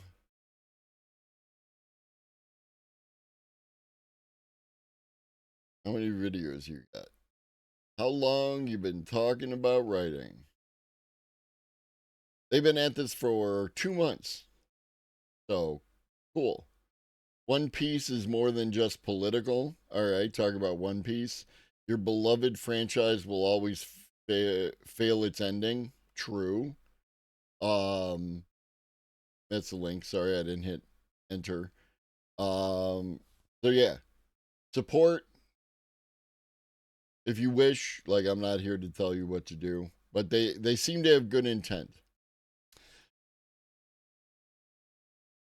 And they were talking politics because everything is political. And according to this guy, this is our first our AI political election. First AI election. It's always interesting how everyone is willing to prune the branching possibility from the tree of possible humanity's future. It's like I'm trying to be as charitable as possible, but I find the behavior concerning. Sir Didymus, like, when you find yourself behaving in ways of people that in other contexts you would regard as your opponents or enemies, then you really need to do some self-reflection and consider if maybe you're lacking a bit of imagination. It's biased futurism. It really is, right? Just because the fucking, yeah, something baby bathwater. Hey, it's Bonnie Bell. Thank you so much for watching. This is the end of the show, and if you're still here, I love you so much. Please keep supporting me. This is all a one-person show, and I'd really appreciate it if you could hit that subscribe button and share the video to start your own conversations. As usual, I'd love to hear your thoughts. I read every comment, so please leave them below. See ya. This is supposed to be a channel about writing, and none of the videos involve writing, but they look like they are interesting videos, and I will probably give them a watch. Yeah. Alex Boris. The fuck is an Alex Boris?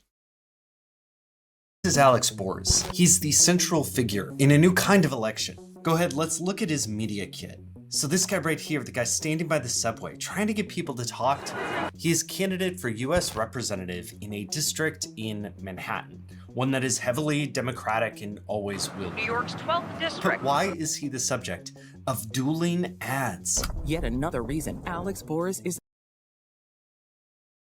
a hypocrite. He is at the heart of a battle between trillion-dollar AI interests. 2026 is going to be the first AI election.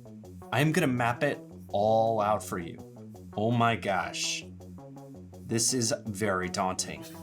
But it is not just a map of this election. It's a map of the future. And I think it's a map of the politics that's going to govern elections to come. Alex Boris. So I'm going to untangle this map that I've made of big AI players, candidates, and all the politics that is going into this election. And I think by the end, you'll be able to understand quite a bit of it. Now, I think if you're watching a video about politics in AI, you might have one or two things on your mind already. You might be thinking about the recent dispute between Anthropic, a large AI company, and the Department of War over how their models would be used. What kind of nerd uses Excel like other people use Word? Anthropic is rejecting an ultimatum from the Pentagon. Anthropic's demands that any military use of its AI must come with significant guardrails. We believe that crossing those red lines is contrary. Dario's been losing weight, and I hope that's intentional and not from anxiety. To American values. You might also be thinking about data centers. Their real estate usage and power usage has become a center of local controversies. Protesting a massive new data center, a dark side. Many protesting outside and inside. Both of these things are some of the issues that are coming up with politics in AI. Data centers? I think that's what we need around here. Data centers to data our data. That's what Americans need for a more American America. America. But the real story is a lot twistier and a lot more interesting. A phrase you hear a lot is that some of these AI packs and it's not even Excel, it's fucking Apple's version of Excel.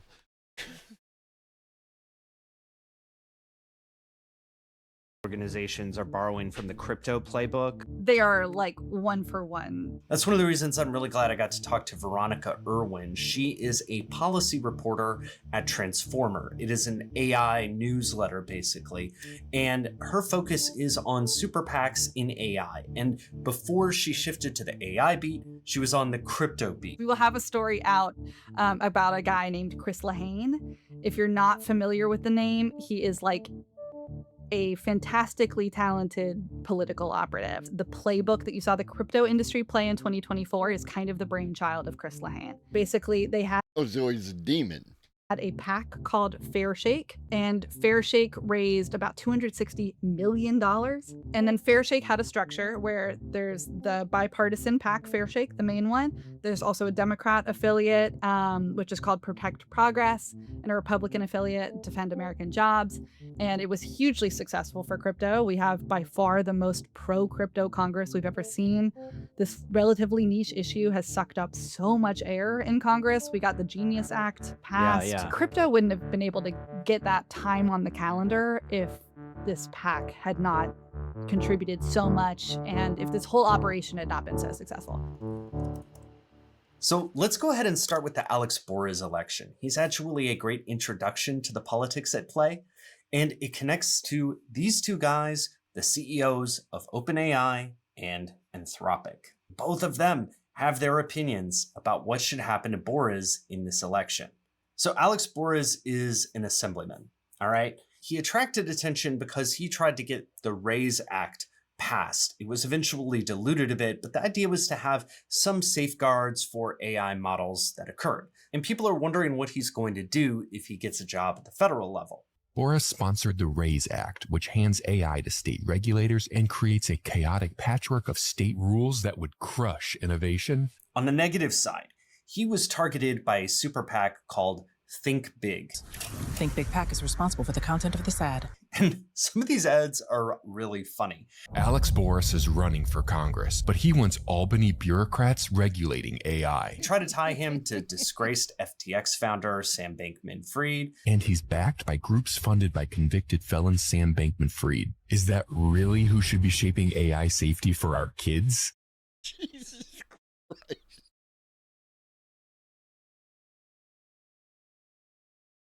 Oh, negative political ads are like the epitome of bad propaganda, and they're so effective. I never thought I'd live in a time where people would be against data centers. I've seen YouTube videos saying we need to stop them, and it's like, do you realize you're uploading that video to a data center? Do these people have no self-awareness? No. No, they don't.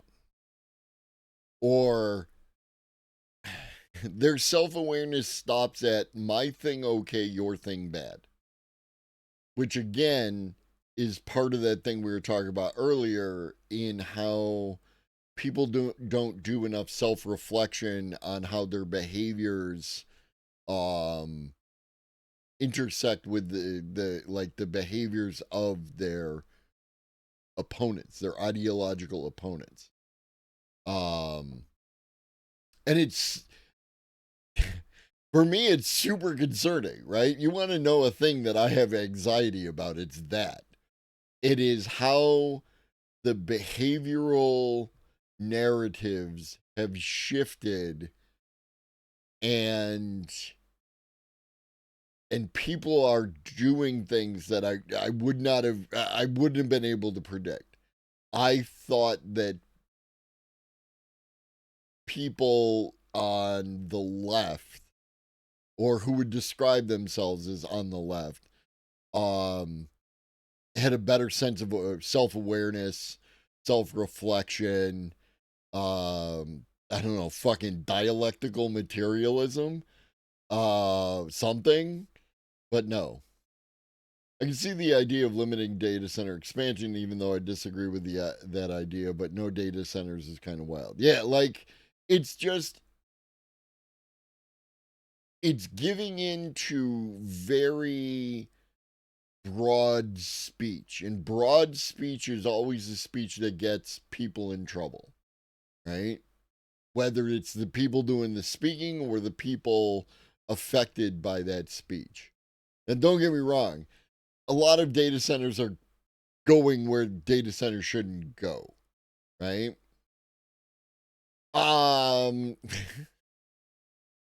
Through humics, ribbons, they're magic humics. A lot of data centers are going where data centers shouldn't go, but that's a local political issue that people should be taking up with their local politics and not getting on YouTube to just scream about how data centers bad. They bring up the fact that he worked for the famous military contractor Palantir. Whoa. Yeah,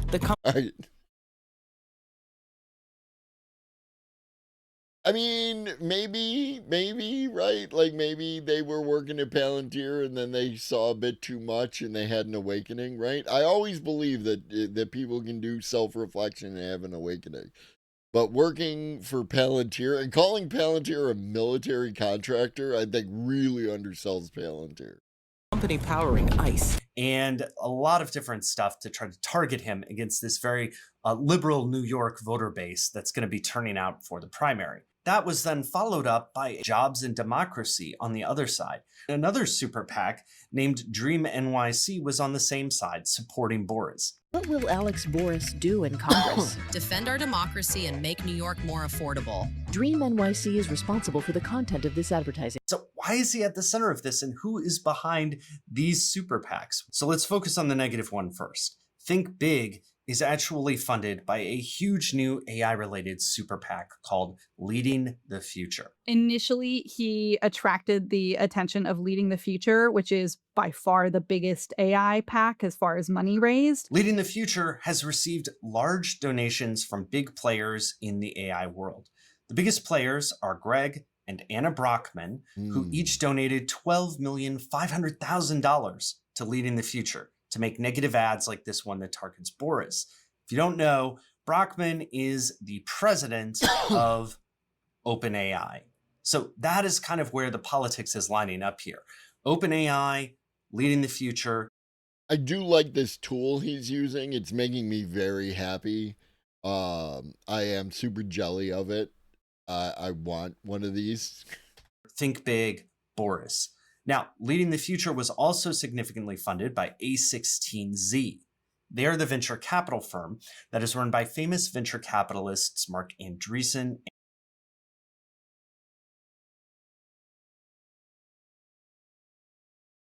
Not gonna say anything. And Ben Horowitz. So those are kind of some of the main players behind Leading the Future. You might recognize OpenAI as being the company that is run by Sam Altman, though he hasn't made direct donations to these particular super PACs. Perplexity was also a funder of Leading the Future. Much like Fairshake that I showed you before, Leading the Future also has a Republican wing that is called American Mission. That has gotten money from a guy named Joe Lonsdale, who is a co-founder of Palantir and runs the VC firm 8VC. He sent that money to them via Lonsdale Enterprises. Leading the Future is also affiliated with another group called Build American AI that is supporting American AI efforts. Every AI prompt uses gallons of water. Wrong. Jesus Christ.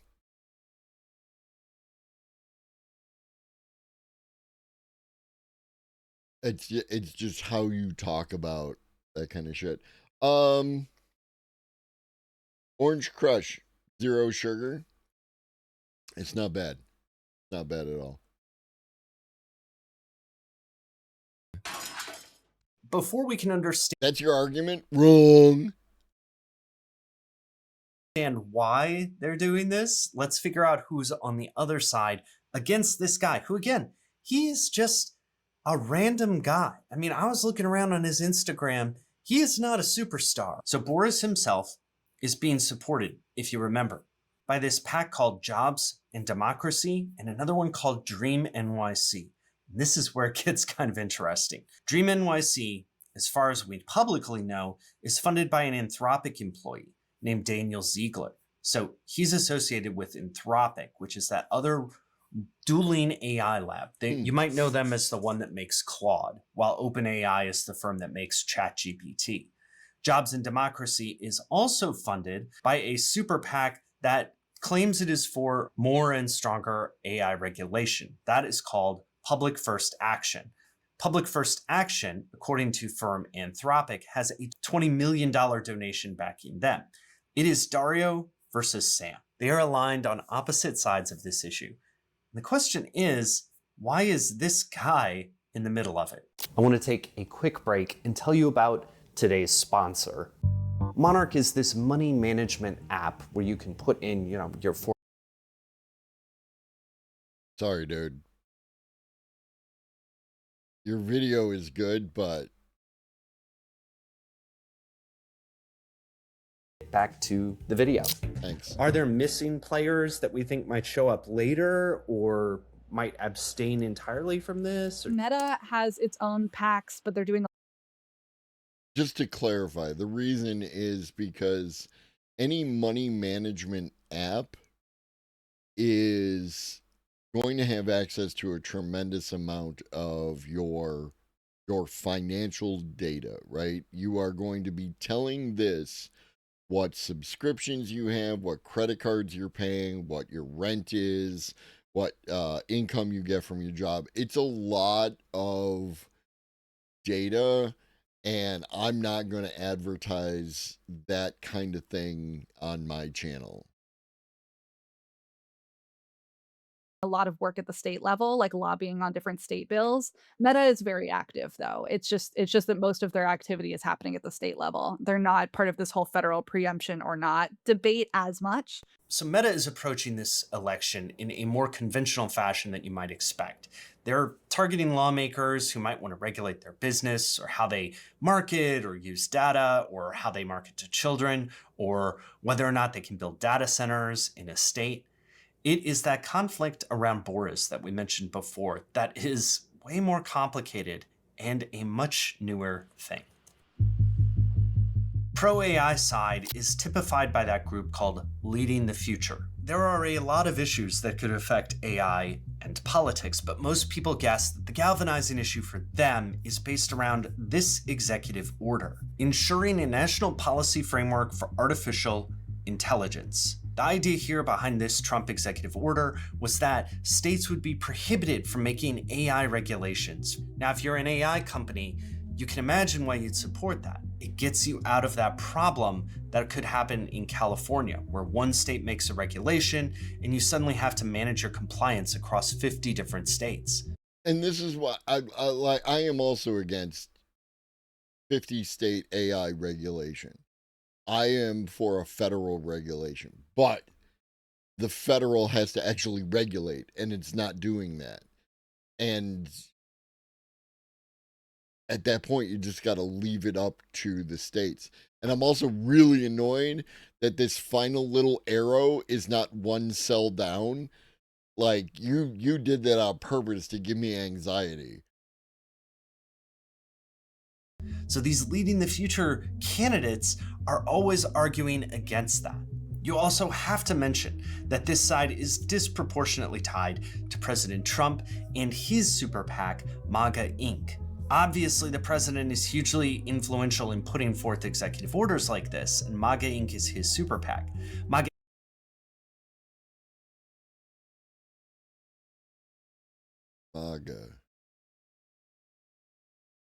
America? America? People say America? America. Yeah, I guess it is MAGA. MAGA. Inc. has gotten big donations from Ben Horowitz, Mark Andreessen, who of course are affiliated with A16Z and also leading the future, and it's also gotten big donations from Tools for Humanity, which is another company run by OpenAI CEO Sam Altman. So all these forces are aligning to support MAGA Inc. and also leading the future. Greg Brockman and Anna Brockman made huge donations to MAGA Inc. as well. So you can see that this board right here, it looks very similar to the Leading the Future board. And I think you get some sense of the political alignment there. Elon Musk is also a significant part of this MAGA Inc. funding network.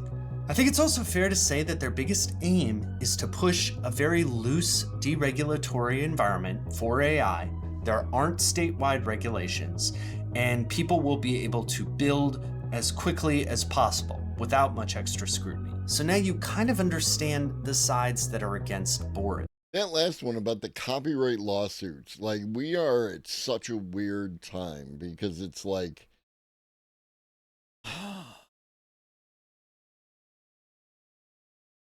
they don't want copyright lawsuits over here, but they are, I would imagine they would be fine with copyright lawsuits over here, right? Like where if you come after stuff that they determine is theirs, then copyright lawsuit straight up your ass. But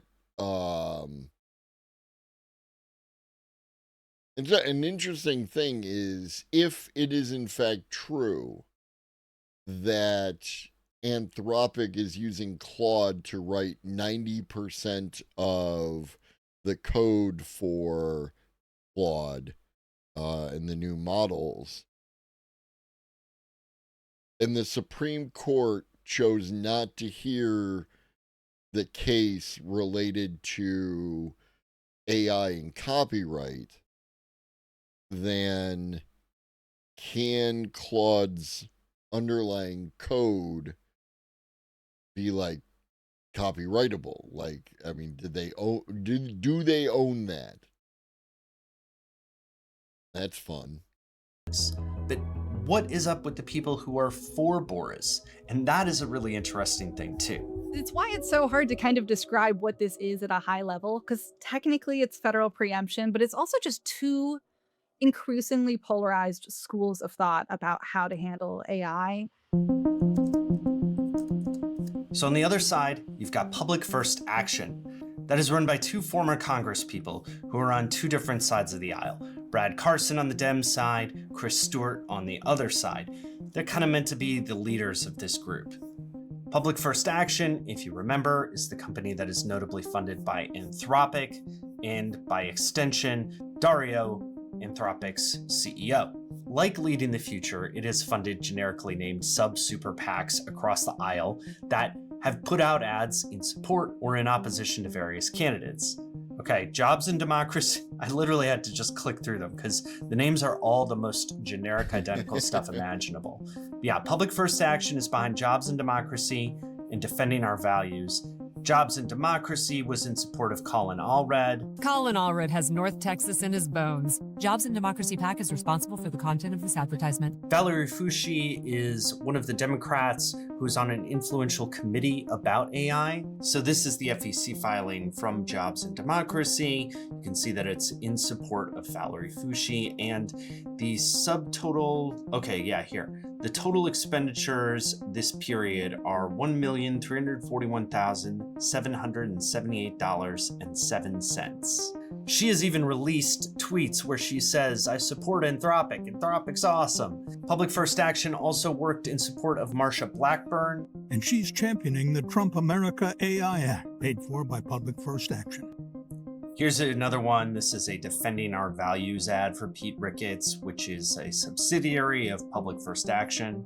Pete Ricketts passed historic tax cuts. In the Senate, Pete Ricketts worked across the aisle to eliminate taxes on tips. Now, he's leading. That's some AI video there. On taxes on tips. I'm gonna get obsessed with this now. That is totally an AI video they are using in this. But the question is, why did they support Boris? They're an AI company. Why would they want more AI regulation? I'm gonna go ahead and lay out 3 different theories for why Anthropic and other companies might support more AI regulation. I'm gonna start with very cynical theories, and I'm gonna get to ones that are super weird. The first theory is that Anthropic supports regulation because it hurts their competition.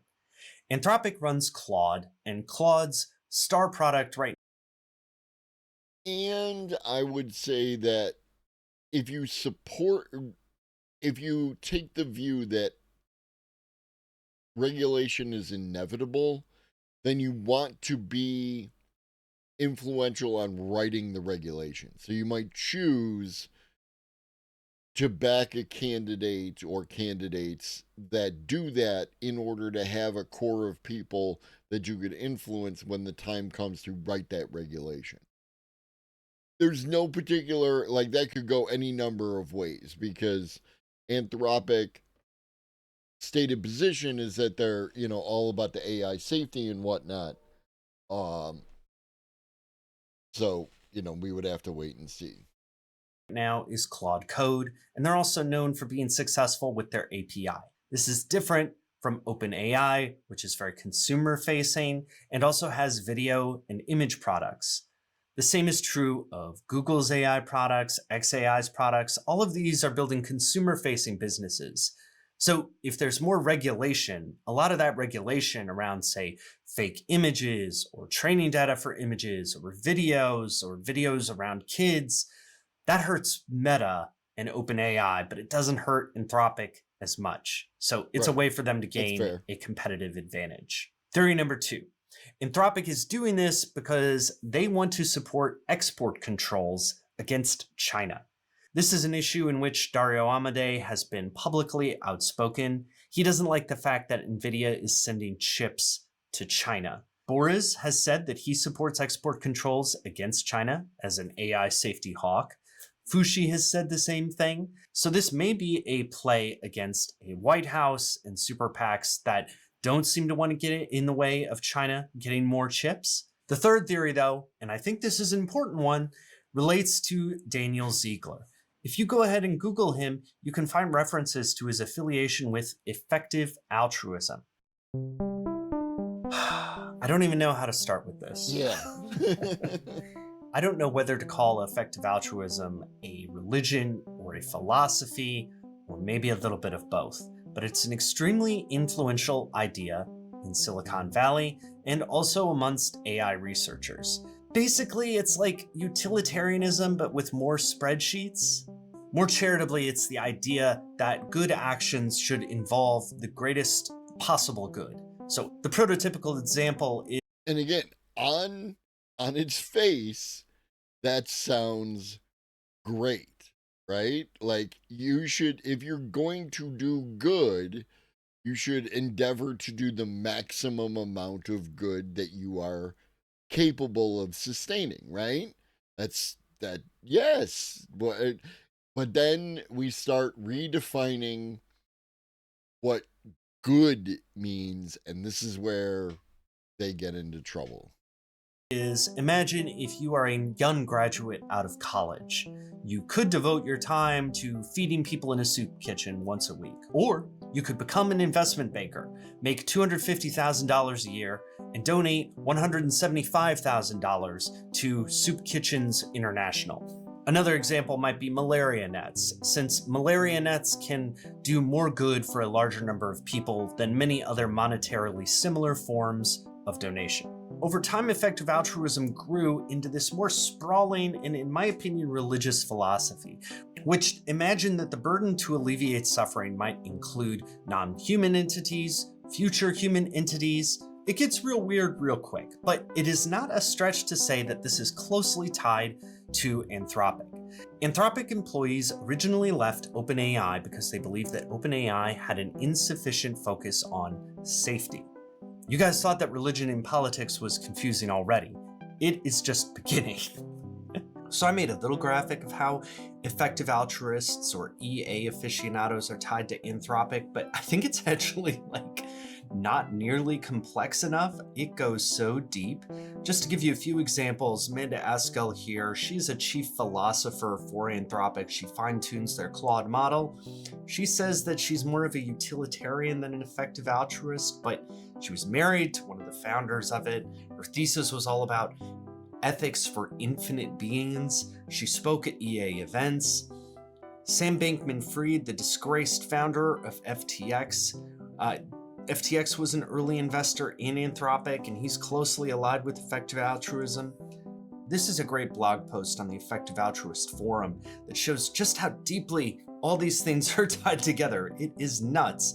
For example, Daniela Amodei, Anthropic's president, is actually married to a conspicuous early co-founder of an EA philanthropic group. It goes on and on.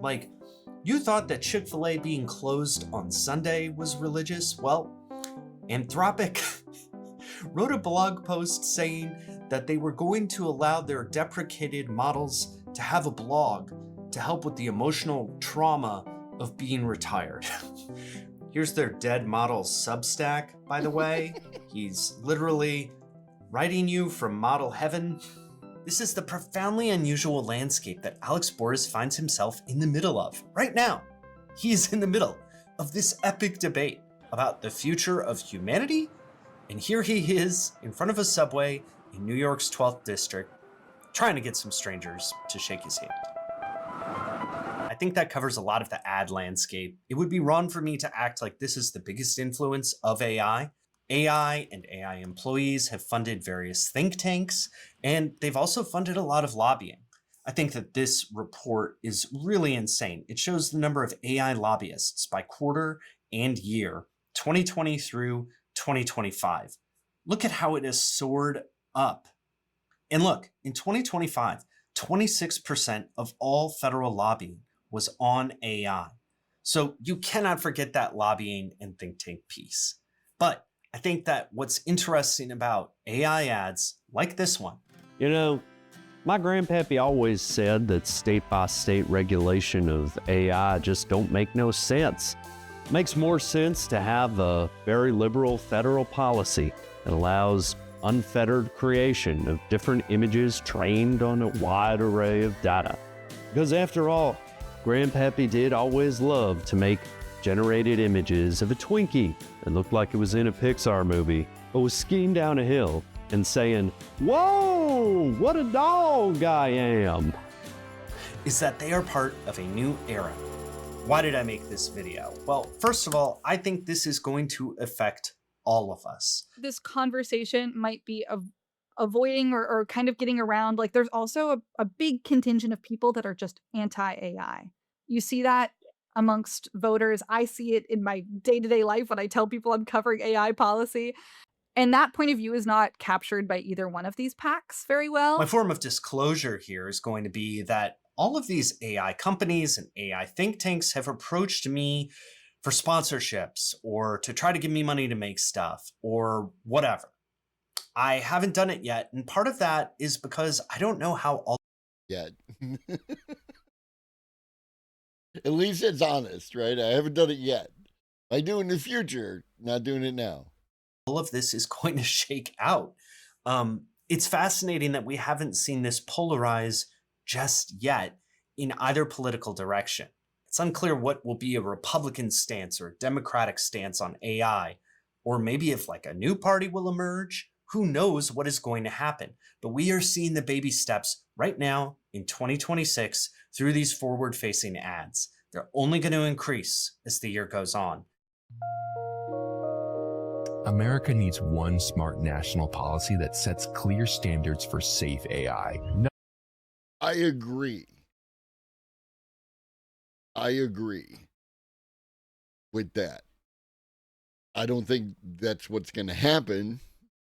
And that's why I think states should be allowed to craft their own AI legislation.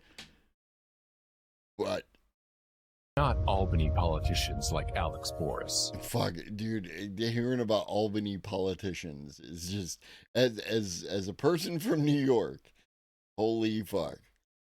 Now, I am stuck in the middle of this because of the weird niche advertising things that I mentioned where I haven't taken those ads at this point. But I think we're all conflicted. I think we are all stuck in the middle of what is going to be a war between dueling AI philosophies. We are all stuck in the middle of this. So Alex Boris, he might seem like he is in a funny situation, being caught in the middle of all this. But he is not the only one who's caught in the middle. We are all going to join him. Hey, what is up? I'm just finishing up the edit on this. Hey, what is up, fellow kids? Hold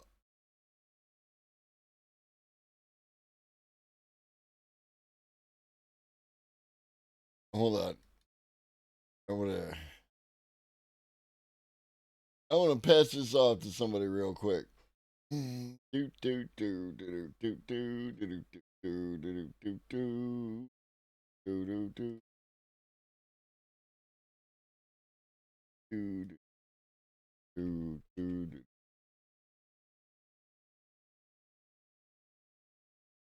right.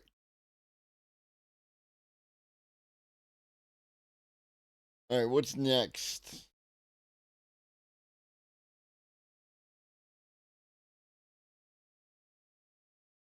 The month AI woke up. Brace yourself. Today we are looking back over an absolutely transformational month in AI. Welcome back to the AI Daily Brief. As part of my collaboration with KPMG, each month at the beginning of the month, we do a little bit of a recap of the previous month that preceded it. For the listeners who are somewhat less regular and don't have time to catch every show, it's meant to serve as a quick, simple recap of the key themes. Meanwhile, for those of you who are here every day, it's to put a fine point on any changes that the previous month represented. Despite the incredible amount of attention around it, not every month in AI is huge. However, February of 2026 was. This was the month that crystallized for a number of different groups that, to quote one of the viral pieces from the month, something big is happening. And in fact, one of the things that made the month so interesting was the extent to which the broad recognition that something had changed and that something big was indeed happening was the way that that realization cascaded across all sorts of different groups. Let's talk about the AI insiders first. This is basically the people like you guys, the enfranchised, highly engaged, probably using vibe coding tools type of AI users, who actually pay attention to when new models launch and what new capabilities they have.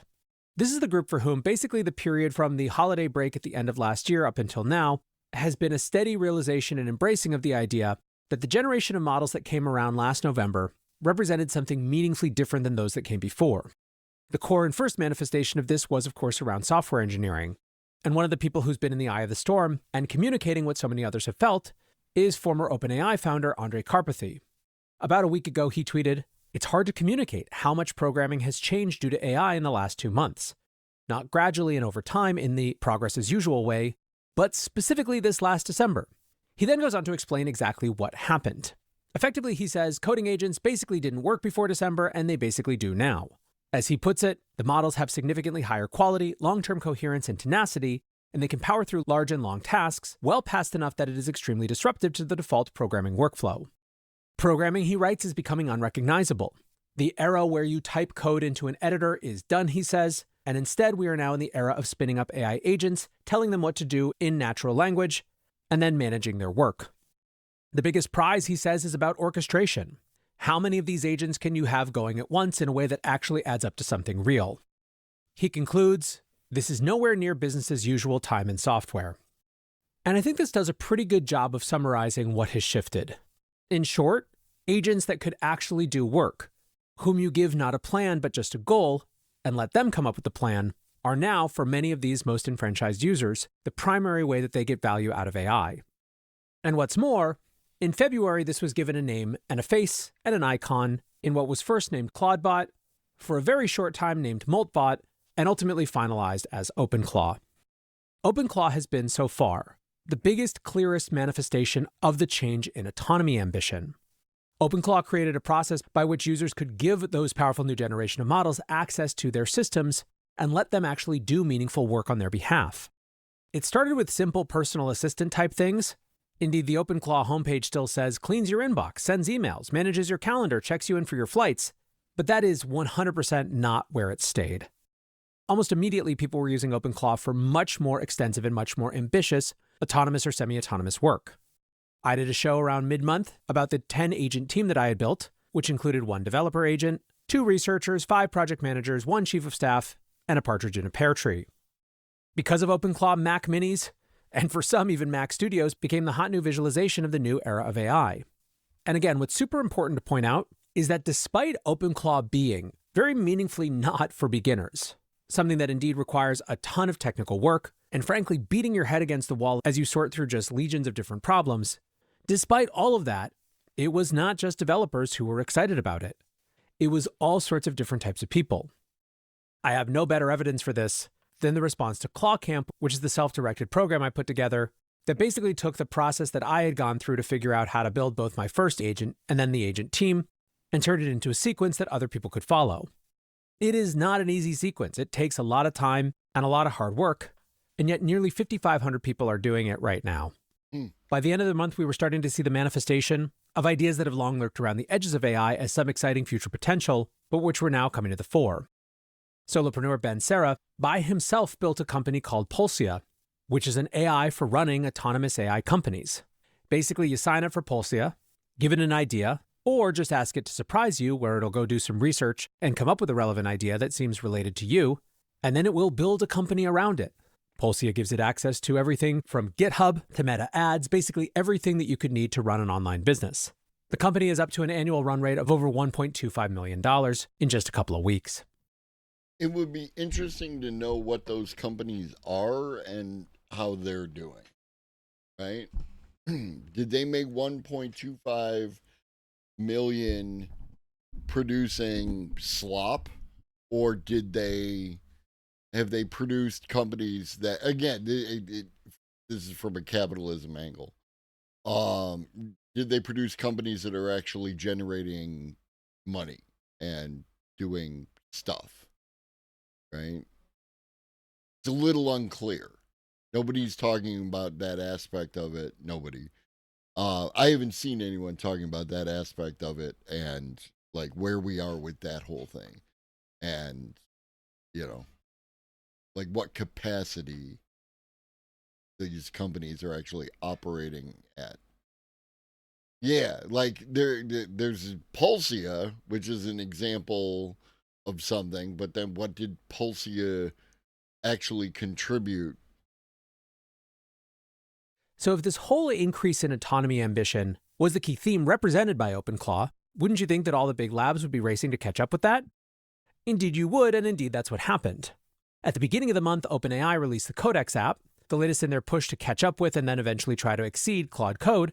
And by the middle of the month, they had made another huge move by hiring the creator of OpenClaw to build these types of systems inside the context of OpenAI.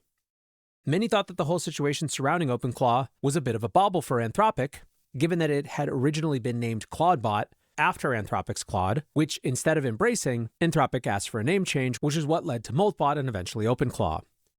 Still, pretty much everyone assumed that the type of features that OpenClaw made available were likely to come to Claude Code pretty soon, and sure enough, over the last week and a half or so, we saw first, Anthropic release Remote Control, basically a way where you can move from a Claude Code session on your computer to managing it from your phone while you're on the go. This being, of course, one of the main appeals of OpenClaw, the fact that you get to interact with it through Telegram or WhatsApp or another app on your phone. And we also saw Anthropic release scheduled tasks inside of not Claude Code, but Cowork. Also over the last week, Perplexity announced Perplexity Computer. Now, they've been working on this for the last couple of months, but it's very much playing in the same space as OpenClaw in that you give it a wildly ambitious task to be built, and it can just go figure out how to do it. Microsoft announced Copilot tasks, and we've also heard reports that Microsoft CEO Satya Nadella is actually using OpenClaw and encouraging his team to check it out. And so on and so forth. We also got Notion custom agents. And basically, I think you can assume that this clawification of AI, in other words, the move to actual agentic AI, is going to continue to proliferate across the industry. Now, as we transition to the next group that woke up, it's important to note again that the people who were Claude coding and OpenClawing. This is the reporter that we often watch, Deidre Bosa. Weren't just the devs. In preparation for a segment about these new tools, CNBC's Deirdre Bosa went to try to build her own version of Monday.com with Claude Cowork just to understand and share with her audience what's actually possible. She figured it won't work, but it would be a good way to show people the current state of the technology. An hour later, she writes, I literally have my own Monday.com that's plugged into my calendar in Gmail and surfaced a kid's B-Day that was not anywhere on my radar and I need to get a gift for. Finance and markets content creator Joe Weisenthal was actually a couple weeks ahead of everyone else, starting to play around with Claude Code in a big way back in January, and in many ways preceding the realization that the rest of Wall Street would have coming into February, because if one group that woke up in February was the AI insiders, the other group was Wall Street. February was the month of the SaaSpocalypse, and it actually started off at the end of January, when after Google shared the demo version of Genie 3 where you could create 60-second immersive worlds, a bunch of gaming industry publisher stocks fell, but that would be just the very beginning. But the big actual story of the SaaSpocalypse would end up being that basically every time Anthropic announced some new plugin for Claude Code or Cowork, a set of stocks that were somewhere between directly and nominally related to that plugin's focus would just absolutely crater. On February 10th, Bloomberg wrote that Wall Street's new hot trade was dumping stocks that were in AI's crosshairs. And it was not just one category. We saw this in games. We saw this in productivity software. We saw it in finance. We saw it in legal. On February 10th, the Wall Street Journal went so far as to call Wall Street's hot new trade dumping stocks that, in their words, were in AI's crosshairs. And remember, this is not just one category. This is games, legal, software, general productivity software. IBM seeing their worst single-day drop in 25 years because Anthropic wrote a blog about its COBOL tool, which had been announced months earlier.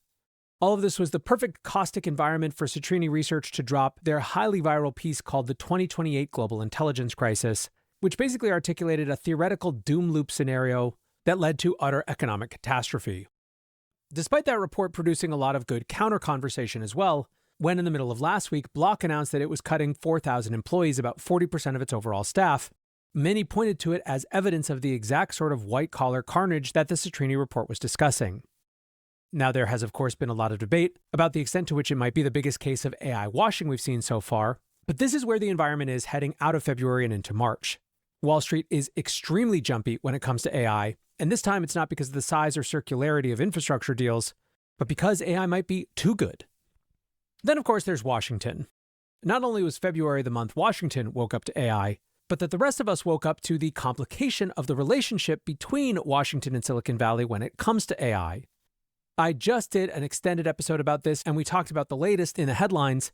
But of course, the TLDR is that through a series of steps, seemingly going back to the Nicolas Maduro Venezuela raid, there was a negotiation where Anthropic wanted specific red line carve-outs around AI being used for autonomous weapons and for domestic mass surveillance, with the White House instead wanting the standard to be any lawful uses.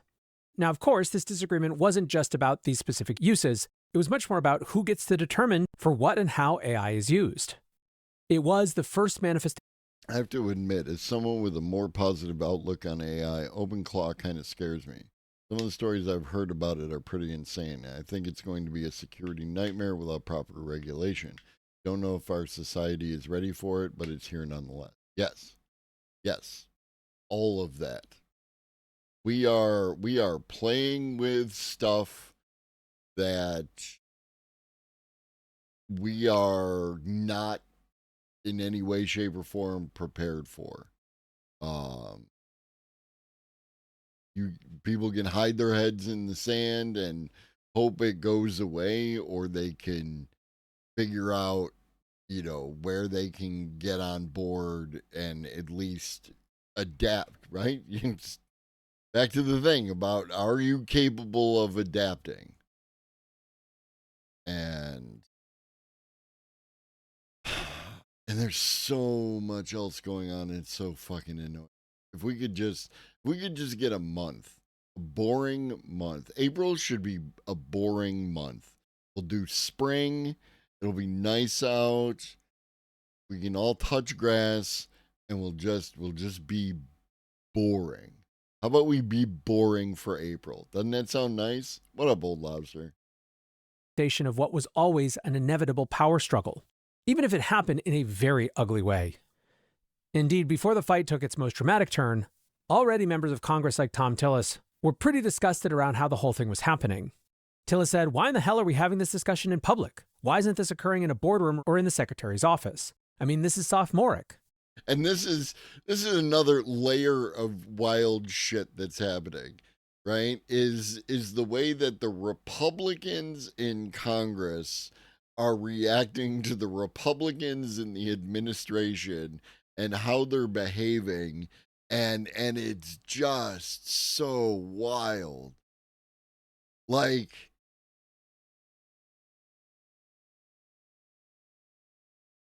I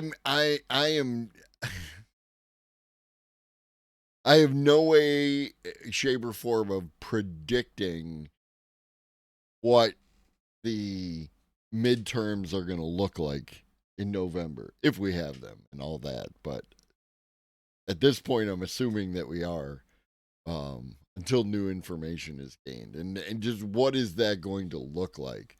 What do we even... Ooh. It, of course, only got more so as President Trump and Defense Secretary Pete Hegseth announced that not only would the U.S. government not be working with Anthropic, but that they were going to be designating them a supply chain risk, arguing that that meant that other contractors of the U.S. government would also have to drop their relationships with Anthropic, which, if it came to pass, would have some pretty serious and dramatic implications. Now, this particular manifestation of the battle itself isn't even done yet, and again, it is just the first in what will be a much bigger power struggle in the years to come. So those were the big things. AI insiders woke up and changed their level of autonomy ambition. Broader white-collar workers got dragged along and started to use things like Claude Code, Claude Cowork, and even OpenClaw. This spilled over into a recognition on Wall Street that, as Matt Schumer's post put it, something big was happening, which led to lots of chaos in the markets. And to cap it all off, we have, of course, the absolute bun fight that is Anthropic versus the Pentagon. In terms of other key details, a couple things that are worth noting, especially as we keep an eye on what we expect in March. First of all, while we didn't get the much-anticipated DeepSeek 4, we did get SeedDance 2.0 from ByteDance, which is a video generation model that had many people in the AI industry asking whether it was the first example of China open-weight models not only catching up with the US, but actually exceeding it. The big one to watch for coming up in March is, of course, that DeepSeek event, which people have been predicting as coming next week for basically every week for the last 4 weeks. Anthropic added Sonnet 4.6 to Opus 4.6, making a complete 4.6 suite, and Google dropped Gemini 3.1 Pro. One interesting note about Google's releases is that they're very clearly flexing the opportunities around multimodal, although exactly how that's going to hit and what it's going to matter for, especially as everyone is just talking about code generation, remains to be seen. Capping the month in models off was also another Google model, Nano Banana 2, which was actually more of a functional upgrade than anything else, making Nano Banana much faster and cheaper, although also improving things like text handling and text reasoning. One final story from the month that I think does a good job of capturing where we are, when Meter finally shared where Codex 5.3 and Opus 4.6 were on their long horizon task study. Both were high, but Opus 4.6 especially was basically off the charts. At this point, in other words, we are in uncharted territory, where even the metric that became one of the most, if not the most important metric in some ways of showing AI progress last year, just can't keep up any longer. And with March now here, we could be heading for something else huge. My X/Twitter today is filled with rumors of GPT not 5.3, but 5.4, and a lot of breathless discussion about how much better it is. We'll see if that's And we did, in fact, get 5.4. Actually true, but no matter what, 2026 is off to a rollicking start. And that is going to do it for today's AI Daily Brief. Do you kids like cartoons? Let's watch a cartoon. That'll be nice. Appreciate you listening or watching as always. Thanks to KPMG for sponsoring the monthly recap. And until next time, peace. In the future, we might have AIs that are much smarter than we are. Maybe smarter than all of us put together. Something which is more capable than all of humanity combined could probably drive humanity extinct if it wanted to. It could be very difficult to make such a system safe. We guide today's AIs by providing feedback on whether their output is appropriate and aligned with our preferences. That's how we prevent them from outputting harmful content, and how we refine their performance on some challenging tasks. But it's unclear whether we'll still be able to give this kind of feedback to super intelligent AIs. How do we give good feedback on code which is beyond our comprehension, or biotechnologies which we can't evaluate without expensive and dangerous experiments? Especially if we can't trust the AI not to game our alignment techniques. It may be possible to avoid this problem for teaching certain capabilities, like mathematics or coding, by using automated verification methods, such as proof checking. But for human values, that approach won't work. So how can we ensure that models will still share our values when they inevitably outthink us? This is a... What values? Which particular values are we talking about? Because I think that's the question that we ask, that a lot of people who talk about human values don't. Which human values? Because some human values are incompatible with other human values. They just are. And what do we do about that? Hi, Sammy. Pivotal question for humanity's future. Today's chatbots might be annoying or misleading, but superintelligent systems could pose existential risks. The stakes couldn't be higher. A dangerous AI might evade all monitoring and control and cause catastrophic harm, while a beneficial one could cure diseases and eliminate material scarcity. Let's try to look at the problem. Let's do that one. I like that one. Let's do that one. More concretely. Suppose you'd like to understand how to prevent future superhuman AIs from ever outputting malicious code. In this context, automated verification methods can't fully solve the... Yes, exactly like that, Ribbons. And that's the thing. That's one of those, like, eliminating material scarcity is in direct conflict with capitalism. And this is not political. It's a description of reality. The only way that capitalism works is when other people don't have the thing that you're selling.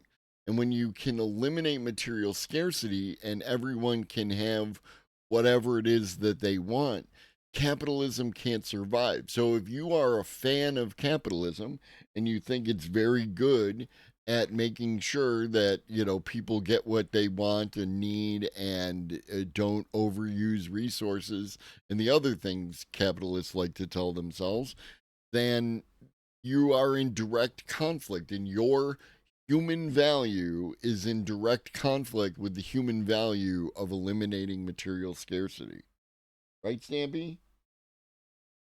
Who apparently wants me to eliminate some material scarcity in snacks, but you already got snacks. More snacks. And you already got wet food. You already got wet food. You already got snacks. You already got everything. And you don't want attention, because if you wanted attention, you'd get up in my lap. Right? Problem. An AI could conceal security vulnerabilities that are hard to check automatically. Maybe you'll be able to spot bugs and obviously malicious code, but if the system codes better than you do, it could introduce attack vectors you wouldn't even notice. Yet you'd still be giving it approval, unwittingly telling the AI to produce more malicious code. And it's not just code, of course. At some point, AI will outperform us in every domain, making the stakes far higher and the problem appear everywhere. We need a way to study this now, but how can we do experiments on aligning smarter than human AI when it doesn't actually exist yet? Investigating alignment at a smaller scale. One idea is to scale down the problem and try to simulate it using current AI. Instead of humans trying to align AIs smarter than us, we can test whether weak AIs can successfully align AIs smarter than them. Today's best models play the role of superintelligence, and weaker ones play the role of humans, and we can see what happens. This... Should we take that personally? approach, developed by researchers at OpenAI, offers a way to probe alignment challenges before they become an emergency. Let's return to the coding example again. It stands to reason that it would be difficult to train an AI to never output unsafe code if it codes better than you did. But how can we test this right now? You can take two AI systems, a strong one, which is good at coding, and a weaker one, which is less good. You then manually carry out safety training on the weaker one to train it to never output unsafe code. Then, rather than manually doing safety training on the stronger system, you have the weaker system take your place. You use the aligned weaker system to run the safety training on the stronger system. The hope is that the stronger system would learn not to output unsafe code, even when the code would have been too complex for the smaller model to evaluate correctly. In that case, the stronger system can be aligned, even though the system doing the safety training is weaker than it. And that would mean that perhaps we can align an AI that's smarter than we are. This idea is called weak-to-strong generalization. What up, Lucidry? Why can't we make bear-proof garbage containers? Because the overlap between the smartest bears and the dumbest humans is substantial. It is. It is. And lest we forget the incident that happened in New Hampshire, Vermont, where the bears basically took over garbage collection. Yes, it was an excellent first message. I hope it continues. If it holds, it suggests alignment strategies that might scale to future AI systems. The term generalization is used in machine learning to describe when AI systems perform well even on things that they've never seen before. For example, an AI that recognizes whether an email is spam or not should work even for emails it's never seen before, otherwise it would be useless. Ideally, it should be able to generalize well and handle emails even if they're quite different from any in its training data. In our case, the stronger AI needs to do well even in new situations that are more complex than the simple cases it's seen during training, since the weak system supervising it can only provide good feedback in the scenarios it understands. But how could a student ever... To be fair, bears don't really need unions because they're bears. And they'll just tear your face off. ...outperform its supervisor? We imagine a good instructor to be a formidable source of knowledge and skill. What can you glean from a supervisor who has only a fraction of your abilities and gives unreliable... I don't know, chat. What can you glean from a supervisor who has only a fraction of your abilities?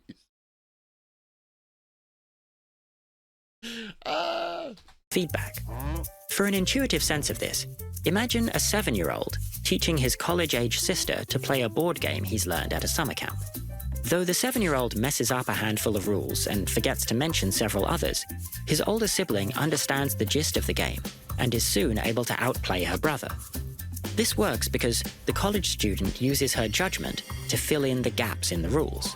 In some sense, her experience and wit make up for the poor quality of the lesson, so she can infer what her brother was trying to explain.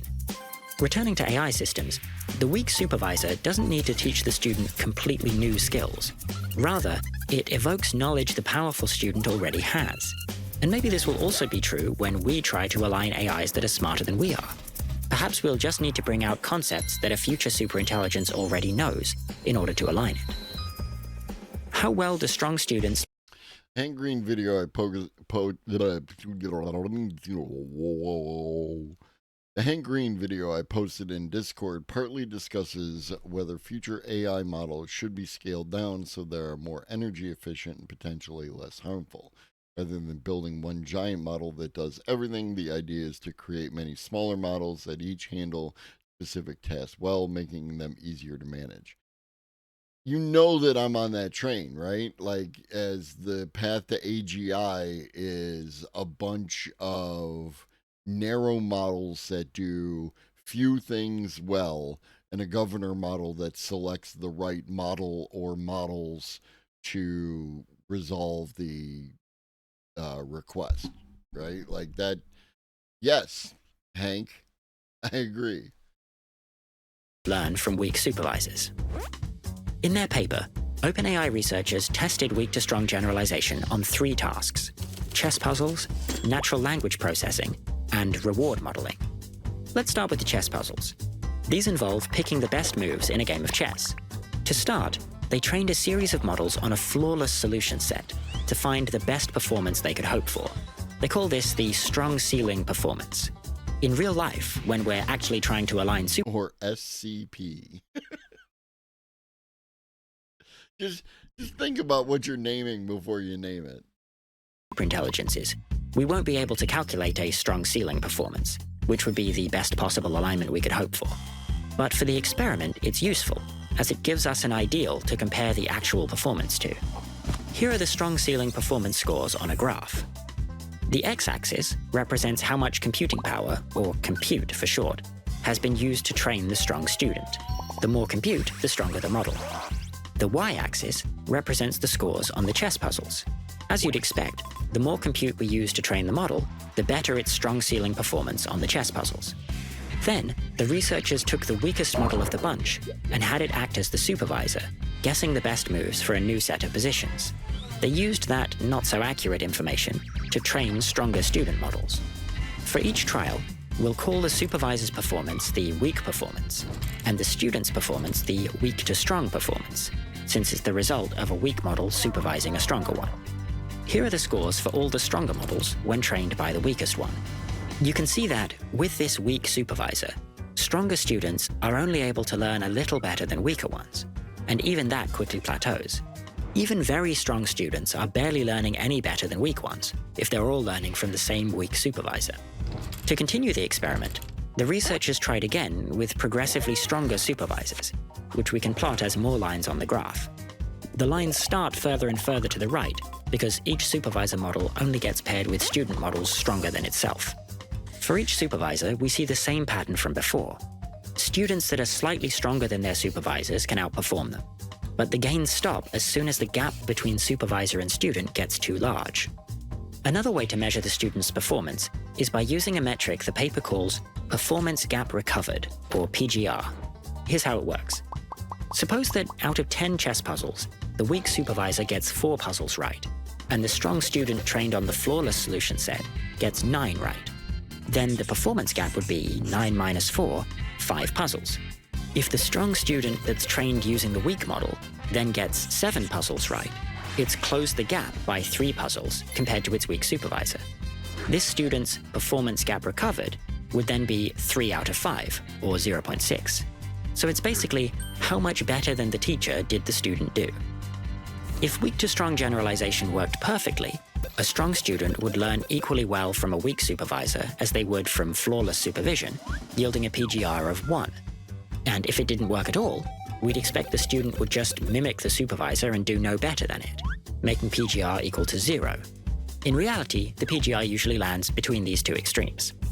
Let's look at these results using the PGR instead of the raw scores. We see that, for each supervisor, weaker students get higher PGR than stronger students. This happens because the stronger the student is, the higher their strong ceiling performance, and the less they're able to improve by learning from the same weak teacher. We also see that when the supervisors are trained with more compute, the students they supervise achieve higher PGR scores. This means that with a strong supervisor, the performance gap is small, and the more capable students can recover most of it. In contrast, with a weak supervisor, the gap is much larger, and even a strong student can only recover a smaller portion of it. The next task is natural language processing, where the results are a bit different. The task features a range of language-related exercises, from exam questions to sentiment analysis. The procedure was pretty similar to the chess puzzles task, but in this case, the results are a lot more promising. Unlike the chess task, where stronger students got lower PGR than weaker ones, for language tasks, the performance gains don't stop even when the students are much stronger than their supervisors. In the most promising combinations, students recover over 60% of their maximum potential, improving the results even further. These are interesting results, but parkours! There's more. For both these settings, you can improve the student's performance using some simple tricks. For chess puzzles, we can use a method called bootstrapping.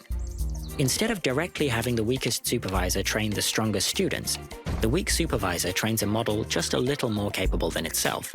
which trains a yet more capable model, and so on, until the chain reaches a final student much stronger than the original supervisor. Let's graph the chess puzzle performance with bootstrapping.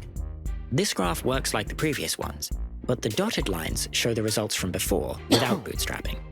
You can see how students aren't able to improve much when the student-supervisor gap is too big, whereas the solid lines represent a bootstrapped setup, and you can see they keep going upward despite the growing gap in capabilities between weak supervisor and strong student.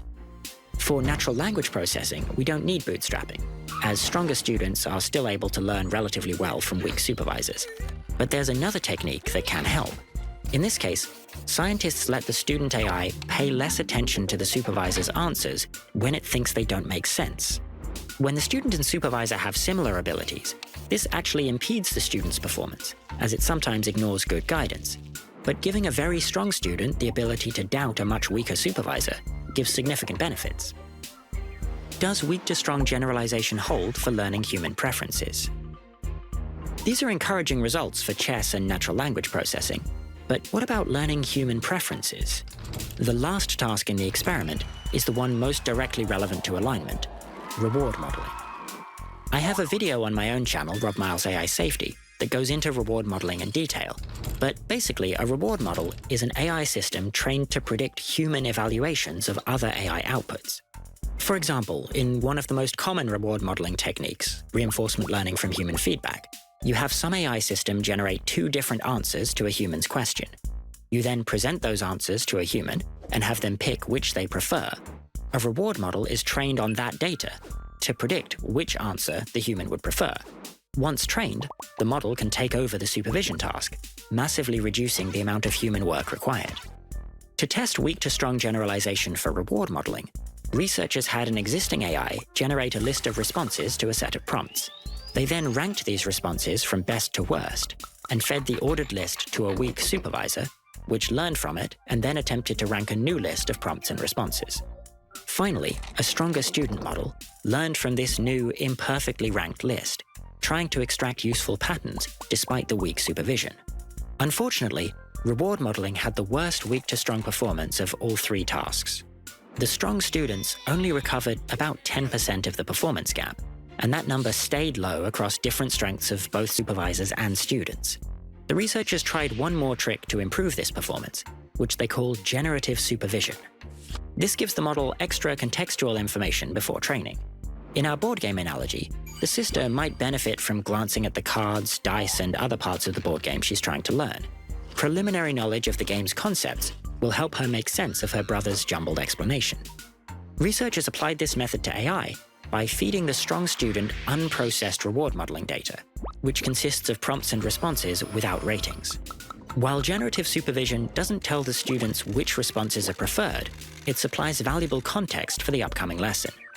They also offered this information to the student trained on flawless data, so the strong ceiling performance values would fit the new experiment. Looking at the graphs once more, generative supervision doubled or even tripled the student's PGR, with students getting 20 or 30% instead of 10%. But even with the benefits of generative supervision, reward modeling still has the worst PGRs of any of the tasks, showing it's the most difficult thing to learn from a weak supervisor. Which is somewhat worrying, considering that this is the example most relevant to alignment. Aligning superhuman AIs might be very different. So if we consider all three tasks, the results are a bit mixed. Going forward, researchers have some worries about the future of weak to strong generalization as AI models get smarter. One problem is, superhuman models might turn out to be exceptionally skilled at imitating us, their weak supervisors, and mimic our flawed behavior to a T. After all, that's what we ask them to do during training. If the older sister can easily remember and apply each rule exactly as her brother instructs, she'll learn his faulty version of the game instead of correcting his mistakes. This is an example of a machine learning problem called overfitting. Here, overfitting becomes especially concerning for large gaps in intelligence between the strong student and the weak supervisor. In the reward modeling setting, students slightly stronger than their supervisors performed better and better over the course of training. In contrast, more advanced students showed an initial improvement, but their performance quickly declined with more supervisor input. This is a worrying trend. As AI systems get increasingly powerful, They might figure out how to imitate us together with all our faults and blunders. Or they might learn that they're better off telling us what we want to hear instead of what's actually true or good for us. In short, they might learn to deceive us. Much remains unexplored. These concerns demonstrate that we need a reliable way to tell whether our setup will scale to superhuman models. Weak to strong generalization offers a promising step in that direction by providing a testable analogy, allowing researchers to experiment with different student and supervisor capabilities. But there's still much more to do. Current methods are far from perfect. After all, even if we were optimistic about these results, it's not enough to avoid extinction-level failures most of the time. Before we can trust AI systems smarter than us, we need far stronger guarantees, and it's unclear how we'll ever reach that level of confidence. If you'd like to help humanity be better prepared before superintelligent AI arrives, we highly recommend the AI Safety courses by Blue Dot Impact at AISafetyFundamentals.com. There you can find a number of courses to help you skill up and eventually contribute to solving this important problem. The courses consist of a selection of readings curated by experts in AI safety. They're available to all, so you can simply read them if you can't formally enroll in the courses. If you want to participate in the program instead of just going through the readings by yourself, Blue Dot Impact runs live courses which you can apply to. They're remote and free of charge. They consist of a few hours of effort per week to go through the readings, plus a weekly call with a facilitator and a group of people learning from the same material. At the end of each course, you can complete a personal project, which may help you kickstart your career in AI safety. I've also made a video on the Rob Miles AI Safety channel, giving advice about starting a career in AI safety. Links in the description.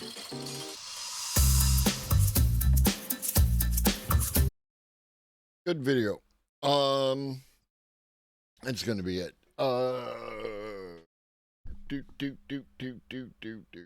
That is it for this evening. Nickelodeon. We'll be back Wednesday. Wednesday. We'll be back Wednesday. And we'll get to some of this additional content that I didn't get to. This person saying OpenAI is going bankrupt. This person saying AI is death to creativity and maybe humans. This person saying yikes. And more. And then a longer video, the AI witch hunt, which I think is relevant to our interests.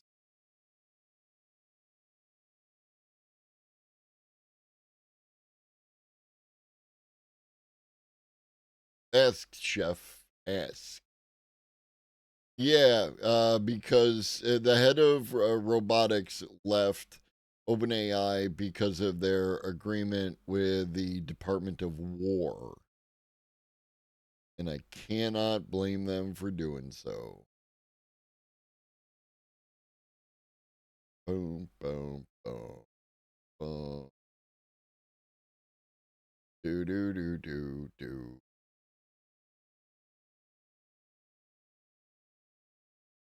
And waiting for a question while looking for raid targets.